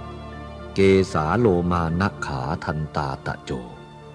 นาคที่เคยเป็นนักศึกษาคงนึกหัวเราะว่าท่านอาจารย์เอาอะไรมาสอนเนี่ยเอาผมที่มันมีอยู่นานแล้วมาสอนไม่ต้องสอนแล้วรู้จักแล้วเอาของที่รู้จักแล้วมาสอนทำไมนี่คนที่มันมืดมากมันก็เป็นอย่างนี้คิดว่าเราเห็นผมอาตมาบอกว่าคำที่ว่าเห็นผมนั้นคือเห็นตามความเป็นจริงเห็นขนก็เห็นตามความเป็นจริงเห็นเล็บเห็นหนังเห็นฟันก็เห็นตามความเป็นจริงจึงเรียกว่าเห็นไม่ใช่ว่าเห็นอย่างผิวเผินเห็นตามความเป็นจริงอย่างไรเราคงจะไม่หมกมุ่นอยู่ในโลกอย่างนี้ถ้าเห็นตามความจริงผมขนเล็บฟันหนังเป็นอย่างไร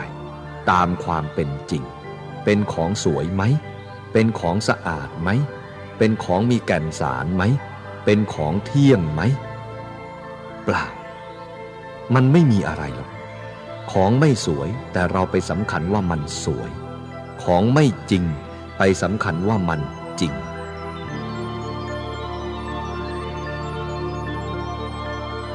อย่างเกสาโลมานะขาทันตาตะโจคือผมขนเล็บฟันหนังคนเราไปติดอยู่นี่พระพุทธองค์ท่านยกมาทั้ง5ประการนี้เป็นมูลกรรมฐานสอนให้รู้จักกรรมฐานทั้ง5นี้เป็นอนิจจังเป็นทุกขังเป็นอนัตตาไม่ใช่ตัวไม่ใช่ตนไม่ใช่เราไม่ใช่เขาเราเกิดขึ้นมาก็หลงมันซึ่งเป็นของโสโครกดูสิคนเราไม่อาบน้ำสัก2 วันสิเข้าใกล้กันได้ไหมมันเหม็นเหงื่อออกมากๆไปนั่งทำงานรวมกันอย่างนี้เหม็นทั้งนั้นแหละกลับไปบ้านอาบน้ำถูสบู่ออกหายเหม็นไปนิดหนึ่งก็หอมสบู่ขึ้นมาได้ถูสบู่มันก็หอมไอ้ตัวเหม็นก็อยู่อย่างเดิมนั่นแหละมันยังไม่ปรากฏเท่านั้นกลิ่นสบู่นะมันข่มไว้เมื่อหมดสบู่มันก็เหม็นตามเคย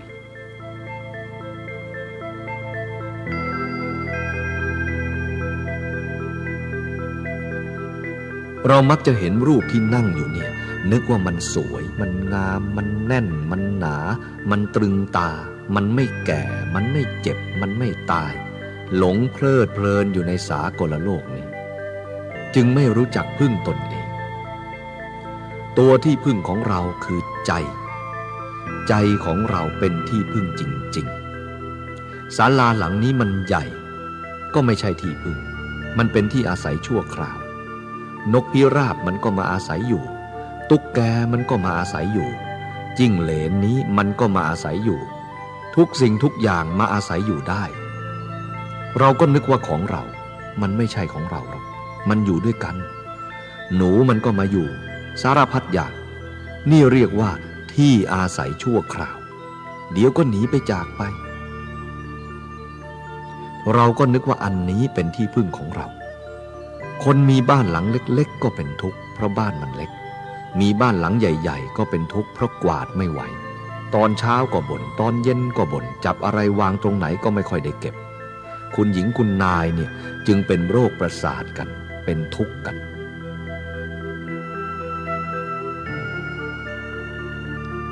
ฉะนั้นพระพุทธองค์จึงให้หาที่พึ่งคือหาใจของเราใจของเราเป็นสิ่งที่สำคัญโดยมากคนเราไม่ค่อยมองดูในสิ่งที่สำคัญ ไปมองดูที่อื่นที่ไม่สำคัญเป็นต้นว่ากวาดบ้านล้างจานก็มุ่งความสะอาดล้างถ้วยล้างจานให้มันสะอาดทุกสิ่งทุกอย่างมุ่งความสะอาดแต่ใจเจ้าของไม่เคยมุ่งเลยใจของเรามันเน่าบางทีก็โกรธหน้าบูดหน้าเบี้ยวเท่านั้นแหละก็ไปมุ่งแต่จานให้จานมันสะอาดใจของเราไม่สะอาดเท่าไหร่ก็ไม่มองดูเนี่ยเราขาดที่พึ่งเอาแต่ที่อาศัย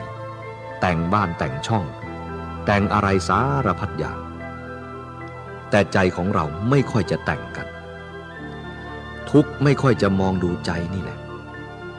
เป็นสิ่งสำคัญพระพุทธองค์ท่านจึงพูดว่าให้หาที่พึ่งทางใจอัตตาหิอัตโนนาโถใครจะเป็นที่พึ่งได้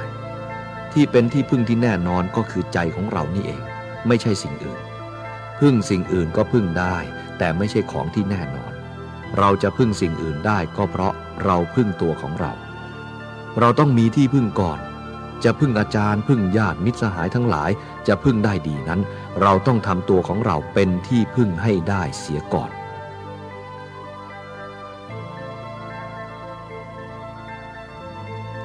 วันนี้ที่มากราบนมัสการทั้งคฤหัสถ์และบรรพชิต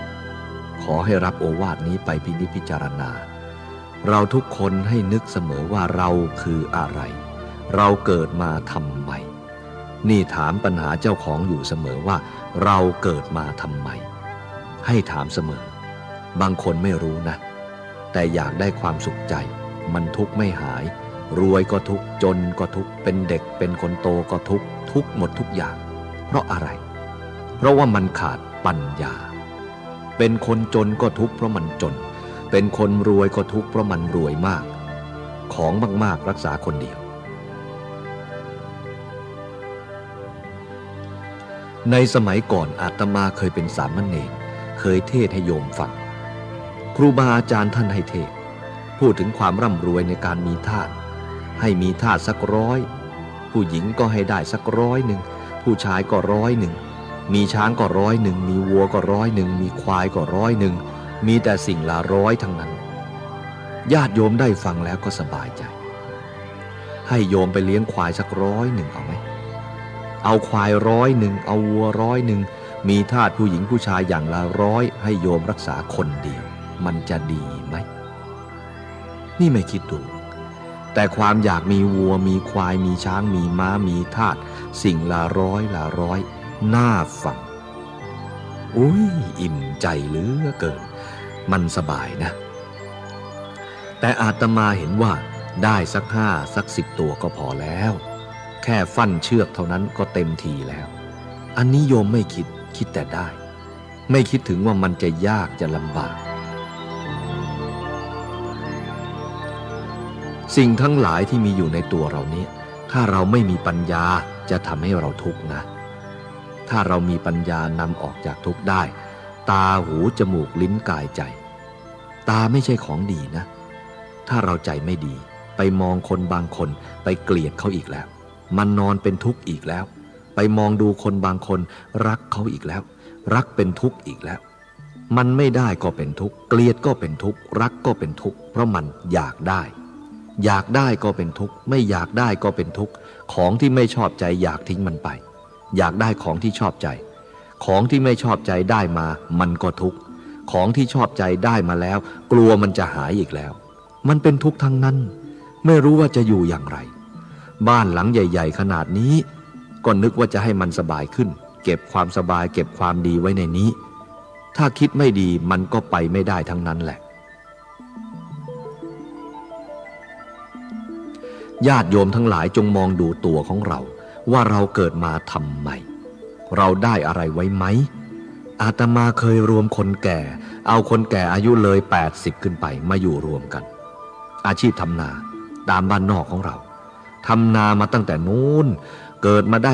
17-18 ปีก็รีบแต่งงานกลัวจะไม่รวยทำงานตั้งแต่เล็กๆให้มันรวยทำนาจน70 ปีก็มี80 ปีก็มี90 ปีก็มีที่มานั่งรวมกันฟังธรรมโยมอาตมาถามโยมจะเอาอะไรไปไหมเนี่ย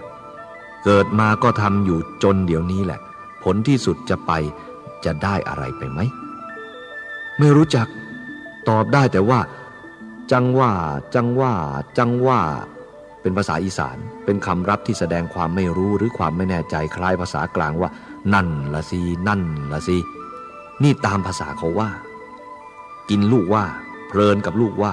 มันจะเสียเวลาเพราะจังว่านี่แหละจะไปก็ไม่ไปจะอยู่ก็ไม่อยู่มันอยู่ที่จังว่านั่งอยู่ก้างๆอยู่ง่านั่งอยู่บนคาคบนั่นแล้วมีแต่จังว่าจังว่าตอนยังหนุ่มๆครั้งแรกอยู่คนเดียวเข้าใจว่าเป็นโสดไม่สบายหาคู่ครองเรือนมันจะสบายเลยหาคู่ครองมาครองเรือนให้เอาของสองอย่างมารวมกันมันก็กระทบกันอยู่แล้วอยู่คนเดียวมันเงียบเกินไปไม่สบายแล้วเอาคนสองคนมาอยู่ด้วยกันมันก็กระทบกันก๊อกก๊อกแก๊กแก๊กนั่นแหละลูกเกิดมาครั้งแรกตัวเล็กๆพ่อแม่ก็ตั้งใจว่าลูกเราเมื่อมันโตขึ้นมาขนาดนึงเราก็สบายหรอกก็เลี้ยงมันไป3 คน4 คน5 คนนึกว่ามันโตเราจะสบายเมื่อมันโตมาแล้วมันยิ่งหนักเหมือนกับแบกท่อนไม้อันหนึ่งเล็กอันหนึ่งใหญ่ทิ้งท่อนเล็กแล้วแบกเอาท่อนใหญ่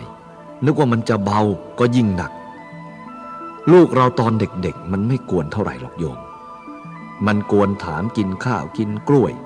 เมื่อมันโตขึ้นมาเนี่ยมันถามเอารถมอเตอร์ไซค์มันถามเอารถเก๋งเอาละความรักลูกจะปฏิเสธไม่ได้ก็พยายามหามันก็เป็นทุกข์ถ้าไม่ให้มันก็เป็นลูกบางทีพ่อแม่ทะเลาะกันอย่าเพิ่งไปซื้อมันเลยรถเนี่ยมันยังไม่มีเงินแต่ความรักลูกก็ต้องไปกู้คนอื่นเข้ามาเห็นอะไรก็อยากซื้อมากินแต่ก็อดกลัวมันจะหมดเปลืองหลายอย่างต่อมาก็มีการศึกษาเล่าเรียนถ้ามันเรียนจบเราก็จะสบายหรอกเรียนไม่จบมันจบไม่เป็นมันจะจบอะไรเรียนไม่มีจบหรอกทางพุทธศาสนานี่เรียนจบศาสตร์อื่นนอกนั้นมันเรียนต่อไปเรื่อยๆเรียนไม่จบเอาไปเอามาก็เลยวุ่นเท่านั้นแหละบ้านหนึ่งเรียน4 คน5 คนตายพ่อแม่ทะเลาะกันไม่มีวันเว้นละอย่างนั้นความทุกข์มันเกิดมาภายหลังเราไม่เห็นนึกว่ามันจะไม่เป็นอย่างนี้เมื่อมันมาถึงเข้าแล้วจึงรู้ว่าโอ้มันเป็นทุกข์ทุกข์อย่างนั้นจึงมองเห็นยากทุกข์ในตัวของเรานะโยมพูดตามประสาบ้านนอกของเราเรื่องฟันของเรานะโยมตอนไปเลี้ยงวัวเลี้ยงควายขี้ถ่านไฟก็ยังเอามาถูฟันให้มันขาวไปถึงบ้านก็ไปยิงฟันใส่กระจกนึกว่ามันขาวถูฟันแล้วนี่ไปชอบกระดูกชอบเจ้าของไม่รู้เรื่องพออายุถึง50-60 ปีฟันมันโยก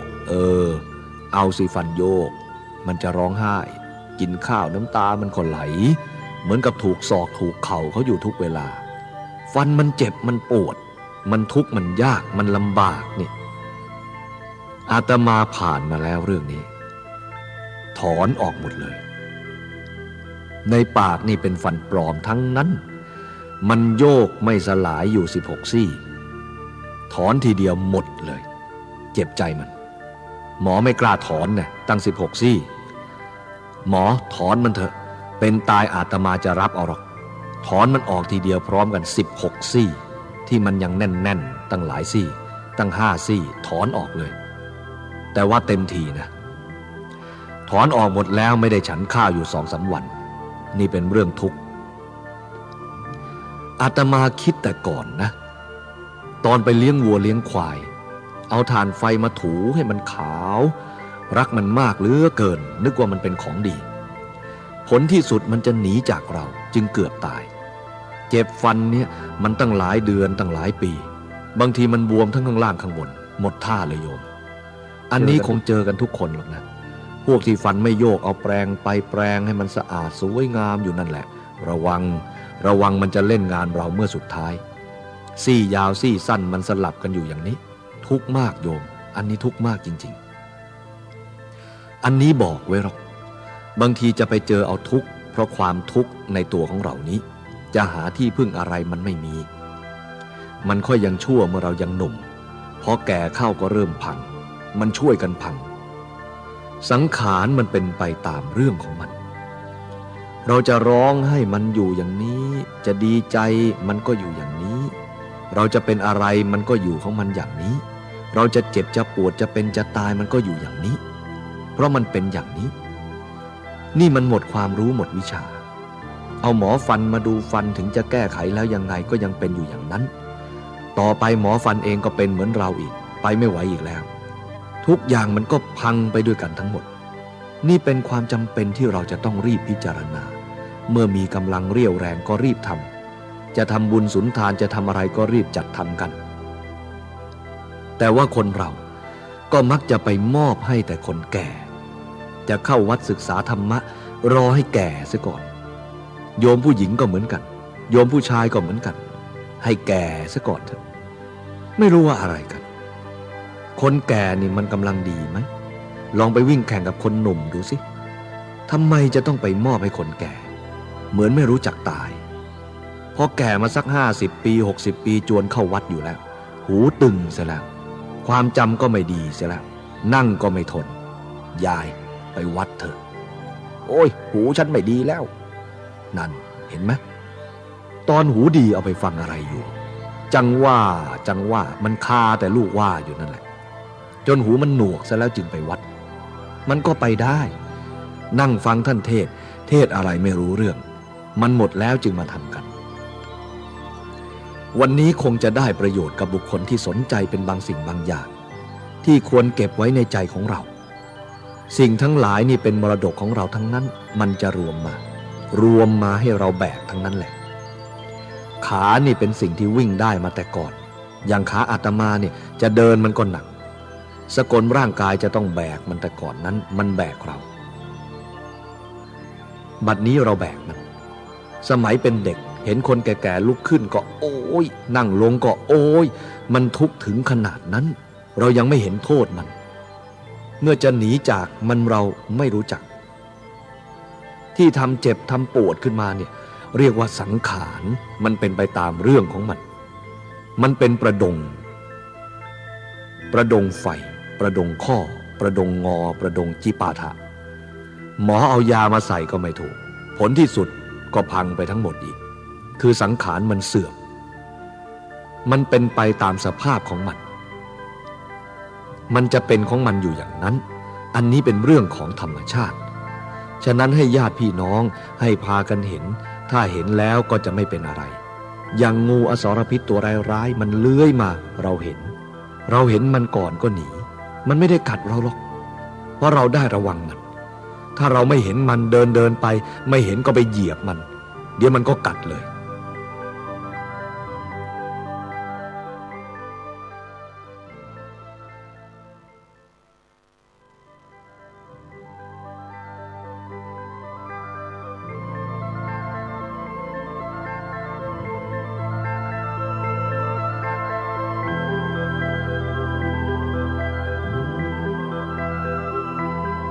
ถ้ามันทุกข์แล้วไม่รู้จะไปฟ้องใครถ้าทุกข์เกิดขึ้นจะไปแก้ตรงไหนคืออยากแต่ว่าไม่ให้มันทุกข์เฉยๆเท่านั้นอยากไม่ให้มันทุกข์แต่ไม่รู้จักทางแก้ไขมันแล้วก็อยู่ไปจนถึงวันแก่วันเจ็บแล้วก็วันตายคนโบราณบางคนเขาว่าเมื่อมันเจ็บไข้จวบลมหายใจจะขาดให้ค่อยๆเข้าไปกระซิบใกล้หูคนไข้ว่าพุทโธพุทโธพุทโธมันจะเอาอะไรพุทโธนั่นคนที่ใกล้จะนอนในกองไฟจะรู้จักพุทโธอะไรตั้งแต่ยังเป็นหนุ่มเป็นสาวอายุรุ่นทำไมไม่เรียนพุทโธให้มันรู้หายใจติดบ้างไม่ติดบ้างแม่พุทโธพุทโธว่าให้มันเหนื่อยทำไมอย่าไปว่าเลยมันหลายเรื่องเอาได้แค่นั้นก็สบายแล้ว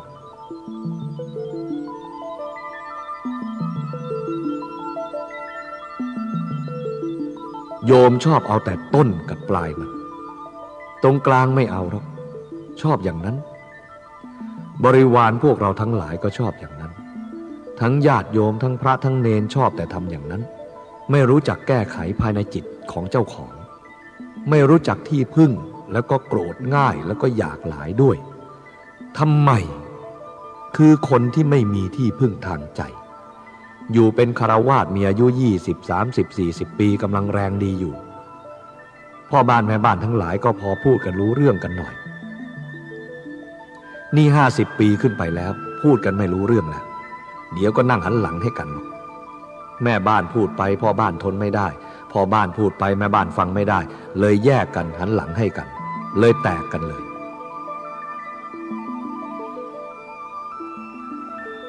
เรื่องนี้อาตมาเล่าไปหรอกนะตัวเองไม่เคยมีครอบครัวทำไมไม่มีครอบครัวคืออ่านคำว่าครอบครัวมันก็รู้แล้วครอบครัวคืออะไรครอบมันก็คืออย่างนี้ถ้าเรานั่งอยู่เฉยๆก็เอาอะไรมาครอบลงเนี้ยจะเป็นอย่างไรเรานั่งอยู่ไม่มีอะไรมาครอบมันก็พอทนได้ถ้าเอาอะไรมาครอบลงก็เรียกว่าครอบแล้วมันเป็นอย่างไรครอบก็เป็นอย่างนั้นมันมีวงจำกัดแล้วผู้ชายก็อยู่ในวงจำกัดผู้หญิงก็อยู่ในวงจำกัดอาตมาไปอ่านแล้วครอบครัวโอ้ยหนักศัพท์ตายนี่คำนี้ไม่ใช่ศัพท์เล่นๆศัพท์ที่ว่าครอบเนี่ยศัพท์ทุกข์ไปไม่ได้มันมีจำกัดแล้วต่อไปอีกครัวก็หมายถึงการก่อกวนแล้วทิ่มแทงแล้วโยมผู้หญิงเคยเข้าครัวเคยโขลกพริกขั่วพริกแห้งไหมไอจามทั้งบ้านเลยศัพท์ครอบครัวมันวุ่นไม่น่าอยู่หรอกอาตมาใส่2 ศัพท์นี่แหละจึงบวชไม่สึก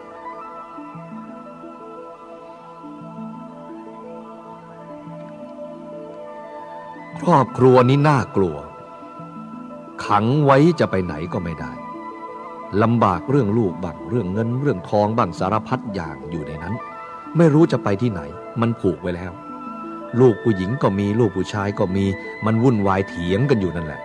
จนตายก็ไม่ต้องไปไหนกันละเจ็บใจขนาดไหนก็ไม่ว่าน้ำตามันไหลออกมาก็ไหลอยู่นั่นแหละน้ำตามันไม่หมดนะโยมครอบครัวเนี่ยถ้าไม่มีครอบครัวน้ำตามันหมดเป็นถ้ามีครอบครัวน้ำตามันหมดยากหมดไม่ได้โยมเห็นไหมมันบีบออกมาเหมือนบีบอ้อยตาแห้งๆก็บีบออกมาให้เป็นน้ำไหลออกมาไม่รู้มาจากไหนมันเจ็บใจแค้นใจสารพัดอย่างมันเลยทุกข์รวมทุกข์บีบออกมาเป็นน้ำทุกข์อันนี้ให้โยมทั้งหลายเข้าใจ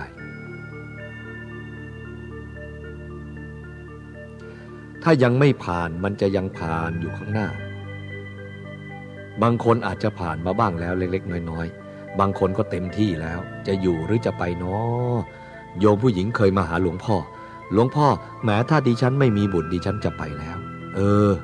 อยู่นั่นแหละเรียนให้จบซะก่อนเรียนตรงนั้นอยากจะไปก็อยากจะไปไม่อยากจะอยู่ถึงขนาดนั้นก็ยังหนีไม่ได้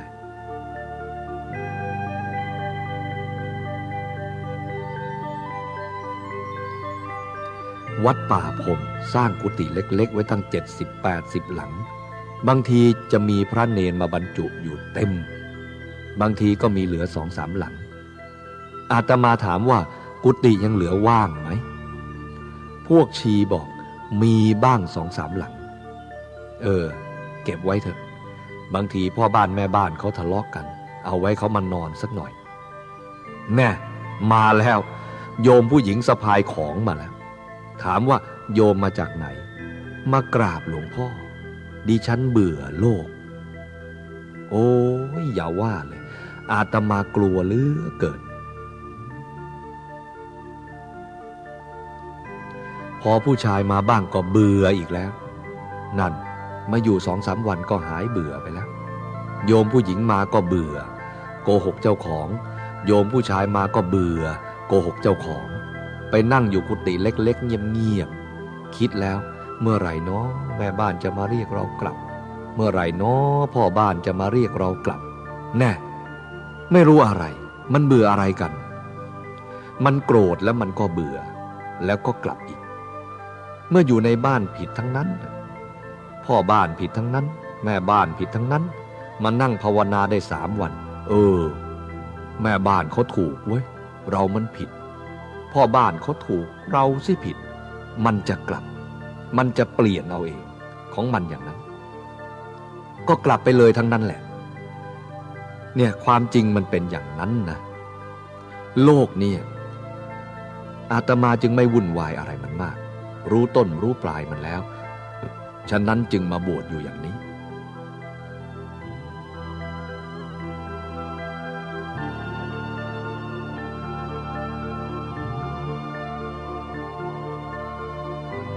วันนี้ขอฝากให้เป็นการบ้านเอาไปทำการบ้านจะทำไร่ทำนาทำสวนให้เอาคำหลวงพ่อมาพิจารณาว่าเราเกิดมาทำไมเอาย่อๆว่าเกิดมาทำไมมีอะไรเอาไปได้ไหมถามเรื่อยๆนะถ้าใครถามอย่างนี้บ่อยๆมีปัญญานะถ้าใครไม่ถามเจ้าของอย่างนี้โง่ทั้งนั้นแหละเข้าใจไหมบางทีฟังธรรมวันนี้แล้วกลับไปถึงบ้านจะพบเย็นนี้ก็ได้ไม่นานนะมันเกิดขึ้นทุกวันเราฟังธรรมอยู่มันเงียบบางทีมันรออยู่ที่รถเมื่อเราขึ้นรถมันก็ขึ้นรถไปด้วยถึงบ้านมันก็แสดงอาการออกมาอ๋อหลวงพ่อท่านสอนไว้จริงของท่านละมั้งเนี่ยตาไม่ดีไม่เห็นนะเอาล่ะวันนี้เทศมากก็เหนื่อยนั่งมามากก็เหนื่อยสังขารร่างกายเนี่ยอาตมาดีใจที่โยมได้มาเยี่ยมพระลูกชายและพักอยู่ที่วัดหนองป่าพง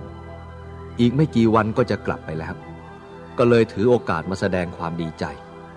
แต่ก็ไม่มีอะไรจะฝากวัตถุสิ่งของอะไรที่ประเทศฝรั่งเศสนั้นก็มีมากมายอยู่แล้วแต่ธรรมะที่จะบำรุงจิตใจของเราให้สงบระงับดูเหมือนจะไม่ค่อยมีเท่าไหร่อาตมาไปสังเกตการแล้วเห็นมีแต่เรื่องที่จะทำให้เราวุ่นวายยุ่งยากลำบากตลอดกาลตลอดเวลาเจริญไปด้วยวัตถุหลายอย่างเป็นกามารมณ์มีรูปมีเสียงมีกลิ่นมีรสมีโผฏฐัพพะธรรมารมณ์เป็นที่ยั่วยวนของบุคคลที่ไม่รู้จักธรรมให้มีความวุ่นวายมากฉะนั้นจึงขอฝากธรรมะเพื่อไปปฏิบัติที่ประเทศฝรั่งเศสเมื่อจากวัดหนองป่าพงและวัดป่านานาชาติไปแล้วธรรมะนี้เป็นสภาวะอันหนึ่งซึ่งจะตัดปัญหาความยุ่งยากลำบากในใจของมนุษย์ทั้งหลายให้น้อยลงจนกระทั่งหมดไปสภาวะอันนี้เรียกว่าธรรมเราควรจะศึกษาเอาไปศึกษาในชีวิตประจำวันและประจำชีวิตเมื่อมีอารมณ์อันใดมากระทบกระทั่งเกิดขึ้นจะได้แก้ปัญหามันได้เพราะปัญหานี้มีทุกคนไม่เฉพาะว่าเมืองไทยหรือเมืองนอกมันมีทุกแห่งถ้าคนไม่รู้จักแก้ปัญหาแล้วก็มีความทุกข์ความเดือดร้อนเป็นธรรมดา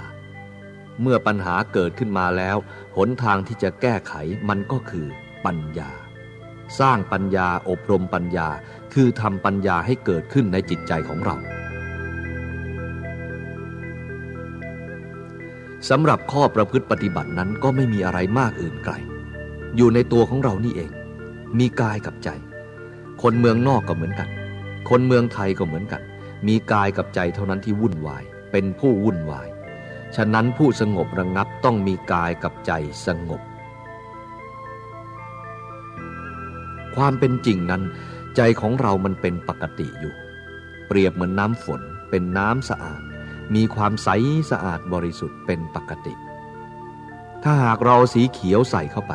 เอาสีเหลืองใส่เข้าไปน้ำก็จะกลายเป็นสีเขียวสีเหลืองไปจิตเรานี้ก็เหมือนกันเมื่อไปถูกอารมณ์ที่ชอบใจใจก็ดีใจก็สบายเมื่อถูกอารมณ์ไม่ชอบใจแล้วใจนั้นก็ขุ่นมัวไม่สบายเหมือนกันกับน้ำที่ถูกสีเขียวก็เขียวไปถูกสีเหลืองก็เหลืองไปเปลี่ยนสีไปเรื่อยความเป็นจริงนั้นน้ำที่มันเขียวมันเหลืองปกติของมันก็เป็นน้ำใสสะอาดบริสุทธิ์คือน้ำฝนปกติจิตของเรานี่ก็เหมือนกันเป็นจิตที่ใสสะอาดเป็นจิตที่มีปกติไม่วุ่นวาย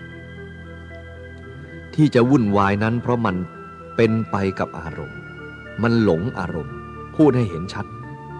อย่างขณะนี้เรานั่งอยู่ในป่ามีความสงบเหมือนกันกับใบไม้ใบไม้นั้นถ้าไม่มีลมพัดมันก็นิ่งสงบระงับอยู่ถ้ามีลมมาพัดใบไม้มันก็กวัดแกว่งไปตามลมจิตใจนี้ก็เหมือนกันโยม ถ้าอารมณ์มาถูกมันก็กวัดแกว่งไปตามอารมณ์ยิ่งมันไม่รู้เรื่องธรรมะแล้วก็ยิ่งปล่อยไปตามอารมณ์ของเจ้าของไปอารมณ์สุขก็ปล่อยตามไปอารมณ์ทุกข์ก็ปล่อยตามไปวุ่นวายไปเรื่อยๆจนชาวมนุษย์ทั้งหลายเกิดเป็นโรคประสาทเพราะไม่รู้เรื่องปล่อยไปตามอารมณ์ไม่รู้จักตามรักษาจิตของเจ้าของจิตของเรานี้เมื่อไม่มีใครตามรักษามันก็เหมือนคนคนหนึ่งที่ปราศจากพ่อแม่ที่จะดูแลเป็นคนอนาถาคนอนาถานั้นเป็นคนที่ขาดที่พึ่งคนที่ขาดที่พึ่งก็เป็นทุกข์จิตนี้ก็เหมือนกันถ้าหากขาดการอบรมบ่มนิสัยทำความเห็นให้ถูกต้องแล้ว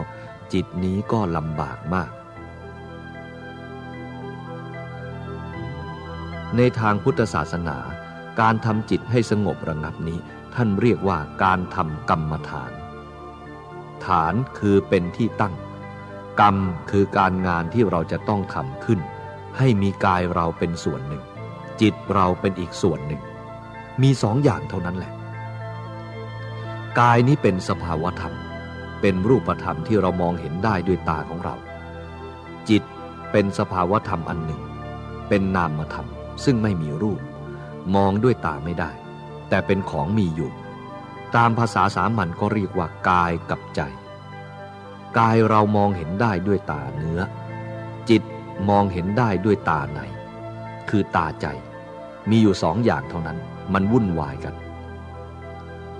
ฉะนั้นการฝึกจิตที่จะฝากโยมวันนี้ก็คือเรื่องกรรมฐานให้ไปฝึกจิตเอาจิตพิจารณากายจิตนี้คืออะไรจิตมันก็ไม่คืออะไรมันถูกสมมุติว่าคือความรู้สึกผู้ที่รู้สึกอารมณ์ผู้ที่รับรู้อารมณ์ทั้งหลายในที่นี้เรียกว่าจิตใครเป็นผู้รับรู้ผู้รับรู้นั้นถูกเขาเรียกว่าจิตรับรู้อารมณ์ที่สุขบ้างอารมณ์ที่ทุกข์บ้างอารมณ์ดีใจบ้างอารมณ์เสียใจบ้างใครมีภาวะที่จะรับรู้อารมณ์เหล่านี้ท่านเรียกว่าจิตอย่างเช่นอาตมาพูดให้ฟังขณะนี้จิตของเรายังมีจิตรับรู้ว่าพูดอะไรอย่างไรมันเข้าไปทางหูรู้ว่าพูดอะไรเป็นอย่างไรก็รู้จักผู้รับรู้นี้เรียกว่าจิตจิตไม่มีตัวจิตไม่มีตนจิตไม่มีรูปจิตเป็นผู้รับรู้อารมณ์เท่านั้นไม่ใช่อื่นถ้าหากว่าเราสั่งสอนจิตอันนี้ให้มีความเห็นที่ถูกต้องดีแล้วจิตนี้ก็จะไม่มีปัญหาจิตก็จะสบายจิตก็เป็นจิตอารมณ์ก็เป็นอารมณ์อารมณ์ไม่เป็นจิตจิตไม่เป็นอารมณ์เราพิจารณาจิตกับอารมณ์นี้ให้เห็นชัดจิตเป็นผู้รับรู้อารมณ์ที่จรเข้ามาจิตกับอารมณ์สองอย่างนี้มากระทบกันเข้าก็เกิดความรู้สึกทางจิตดีบ้างชั่วบ้างร้อนบ้างเย็นบ้างสารพัดอย่างทีนี้เมื่อเราไม่มีปัญญาแก้ไขปัญหาทั้งหลายเหล่านี้ก็ทำจิตของเราให้ยุ่ง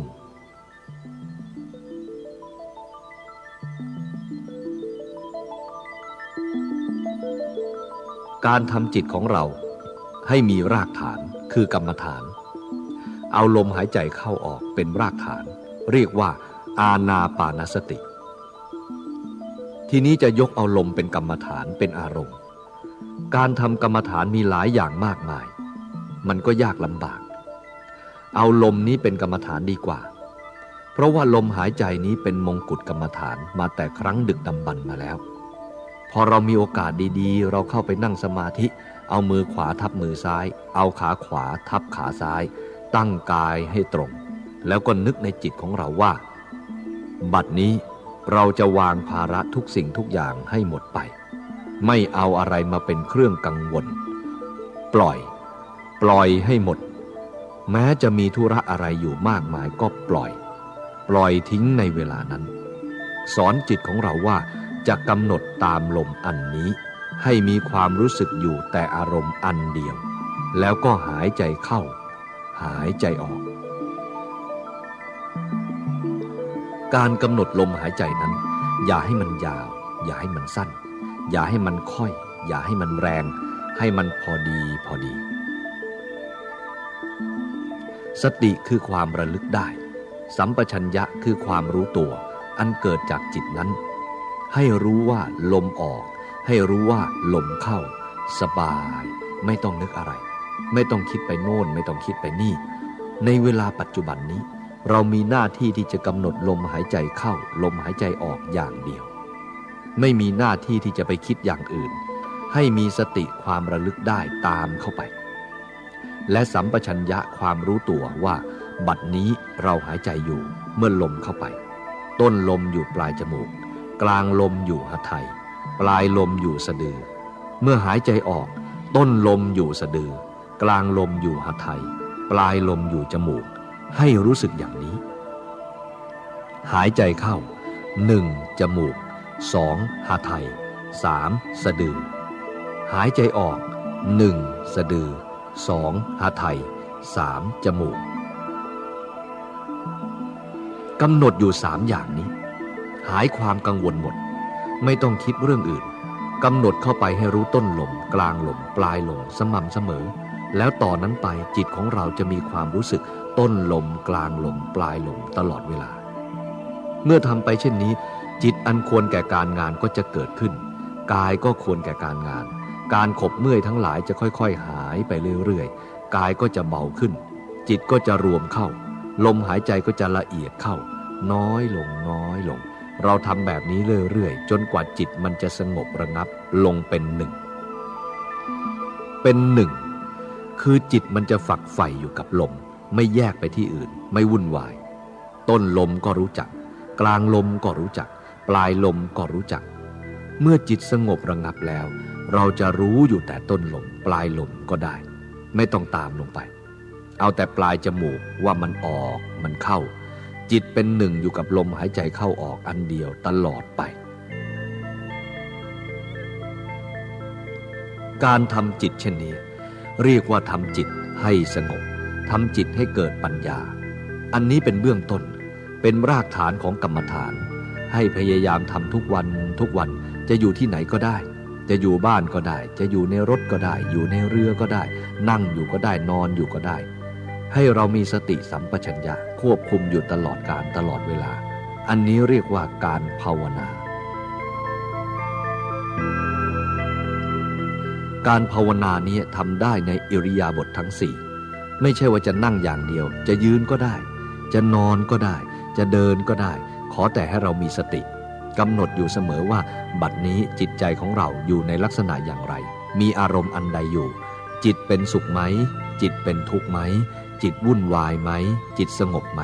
ให้เรารู้เห็นอย่างนี้หมายความว่าให้รู้จักความรับผิดชอบของจิตอยู่ตลอดเวลานี่เรียกว่าการทำจิตของเราให้สงบเมื่อจิตสงบแล้วปัญญามันจะเกิดปัญญามันจะรู้ปัญญามันจะเห็นเอาจิตที่สงบพิจารณาร่างกายของเราตั้งแต่ศีรษะลงไปหาปลายเท้าตั้งแต่ปลายเท้าขึ้นมาหาศีรษะพิจารณากลับไปกลับมาอยู่เรื่อยให้เห็นเกสาโลมานะขาทันตาตะโจเป็นกรรมฐานให้เห็นว่ารูปร่างกายทั้งหลายนี้มีดินมีน้ำมีลมมีไฟกลุ่มทั้ง4กลุ่มนี้ท่านเรียกว่ากรรมฐานเรียกว่าธาตุดินธาตุน้ำธาตุไฟธาตุลมมาประชุมกันเข้าเรียกว่ามนุษย์เรียกว่าสัตว์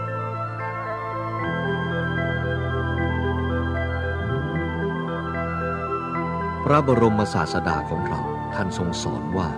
อันนี้สักแต่ว่าธาตุเท่านั้นอวัยวะร่างกายของเราสิ่งที่ข้นแข็งเป็นธาตุดินสิ่งที่มันเหลวไหลเวียนไปในร่างกายท่านเรียกว่าธาตุน้ำลมพัดขึ้นเบื้องบนลงเบื้องต่ำท่านเรียกว่าธาตุลมความร้อนอบอุ่นในร่างกายท่านเรียกว่าธาตุไฟคนใดคนหนึ่งเมื่อแยกออกแล้วมี4อย่างนี้เท่านั้นคือมีดินน้ำลมไฟสัตว์ไม่มีมนุษย์ไม่มีไทยไม่มีฝรั่งไม่มีเขมรไม่มียวนไม่มีลาวไม่มีใครมีดินน้ำมีลมไฟเท่านั้นที่เป็นอยู่แล้วสมมุติว่าเป็นบุคคลเป็นสัตว์ขึ้นมาความเป็นจริงไม่มีอะไรดินก็ดีน้ำก็ดีลมก็ดีไฟก็ดีที่ประกอบกันเรียกว่ามนุษย์นี้เป็นไปด้วยอนิจจังทุกขังอนัตตาคือเป็นของไม่แน่นอนเป็นของไม่ยั่งยืนเป็นของหมุนเวียนเปลี่ยนไปแปรไปอยู่อย่างนี้ไม่ยั่งยืนอยู่กับที่ แม้ว่าร่างกายของเราก็ไม่แน่ไม่นอนเคลื่อนไหวไปมาอยู่เสมอเปลี่ยนไปผมก็เปลี่ยนไปขนก็เปลี่ยนไปหนังก็เปลี่ยนไปสารพัดอย่างมันเปลี่ยนไปเปลี่ยนไปหมด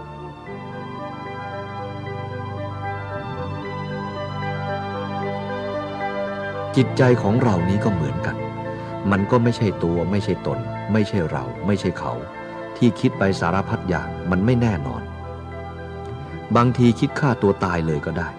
บางทีคิดสุขก็ได้บางทีคิดทุกข์ก็ได้ถ้าเราไม่มีปัญญาเราก็ไปเชื่อจิตอันนี้มันก็โกหกเราเรื่อยไปเป็นทุกข์บ้างเป็นสุขบ้างสลับซับซ้อนกันไปจิตนี้มันเป็นของไม่แน่นอนกายนี้ก็เป็นของไม่แน่นอนรวมแล้วเป็นอนิจจัง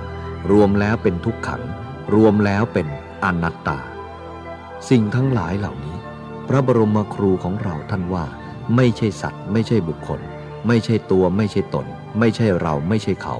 เรียกว่าธาตุคือดินน้ำลมไฟเท่านั้นเองเอาจิตของเราพิจารณาลงไปให้มันเห็นชัดเมื่อมันเห็นชัดแล้วอุปทานที่ถือว่าเราสวยบ้างเรางามบ้างเราดีบ้างเราชั่วบ้างเรามีบ้างเราอะไรหลายอย่างมันก็ถอนไปเห็นสภาวะอันเดียวกันเห็นมนุษย์สัตว์ทั้งหลายอันเป็นอันเดียวกันเห็นไทยเป็นอันเดียวกันกับฝรั่งเห็นฝรั่งเป็นอันเดียวกันกับไทยเมื่อจิตของเราเห็นเช่นนี้มันก็ถอนอุปทานความยึดมั่นออกจากจิตใจของเรา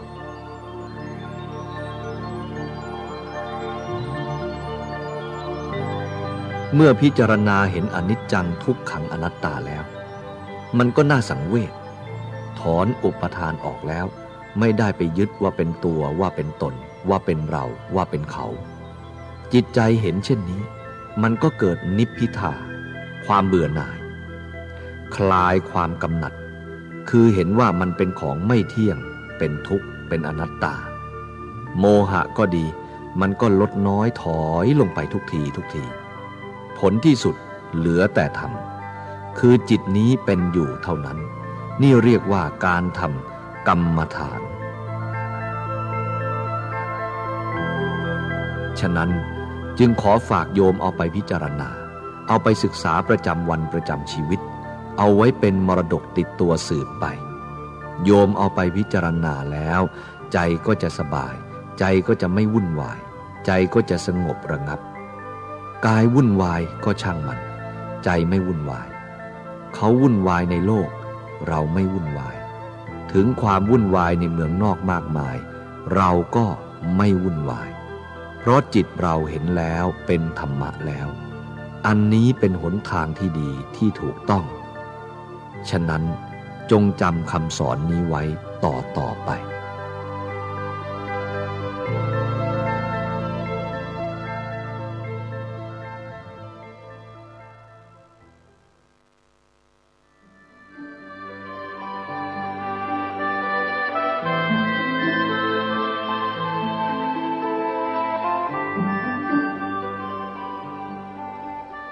ในยุคโลกกำมือเดียวนักเผยแผ่ควรฝึกใช้สื่อให้เป็นประโยชน์ภายในประเทศควรจะมีรายการวิทยุเผยแผ่พระพุทธศาสนาประจำจังหวัดอย่างน้อย1 ชั่วโมงต่อ1 วัน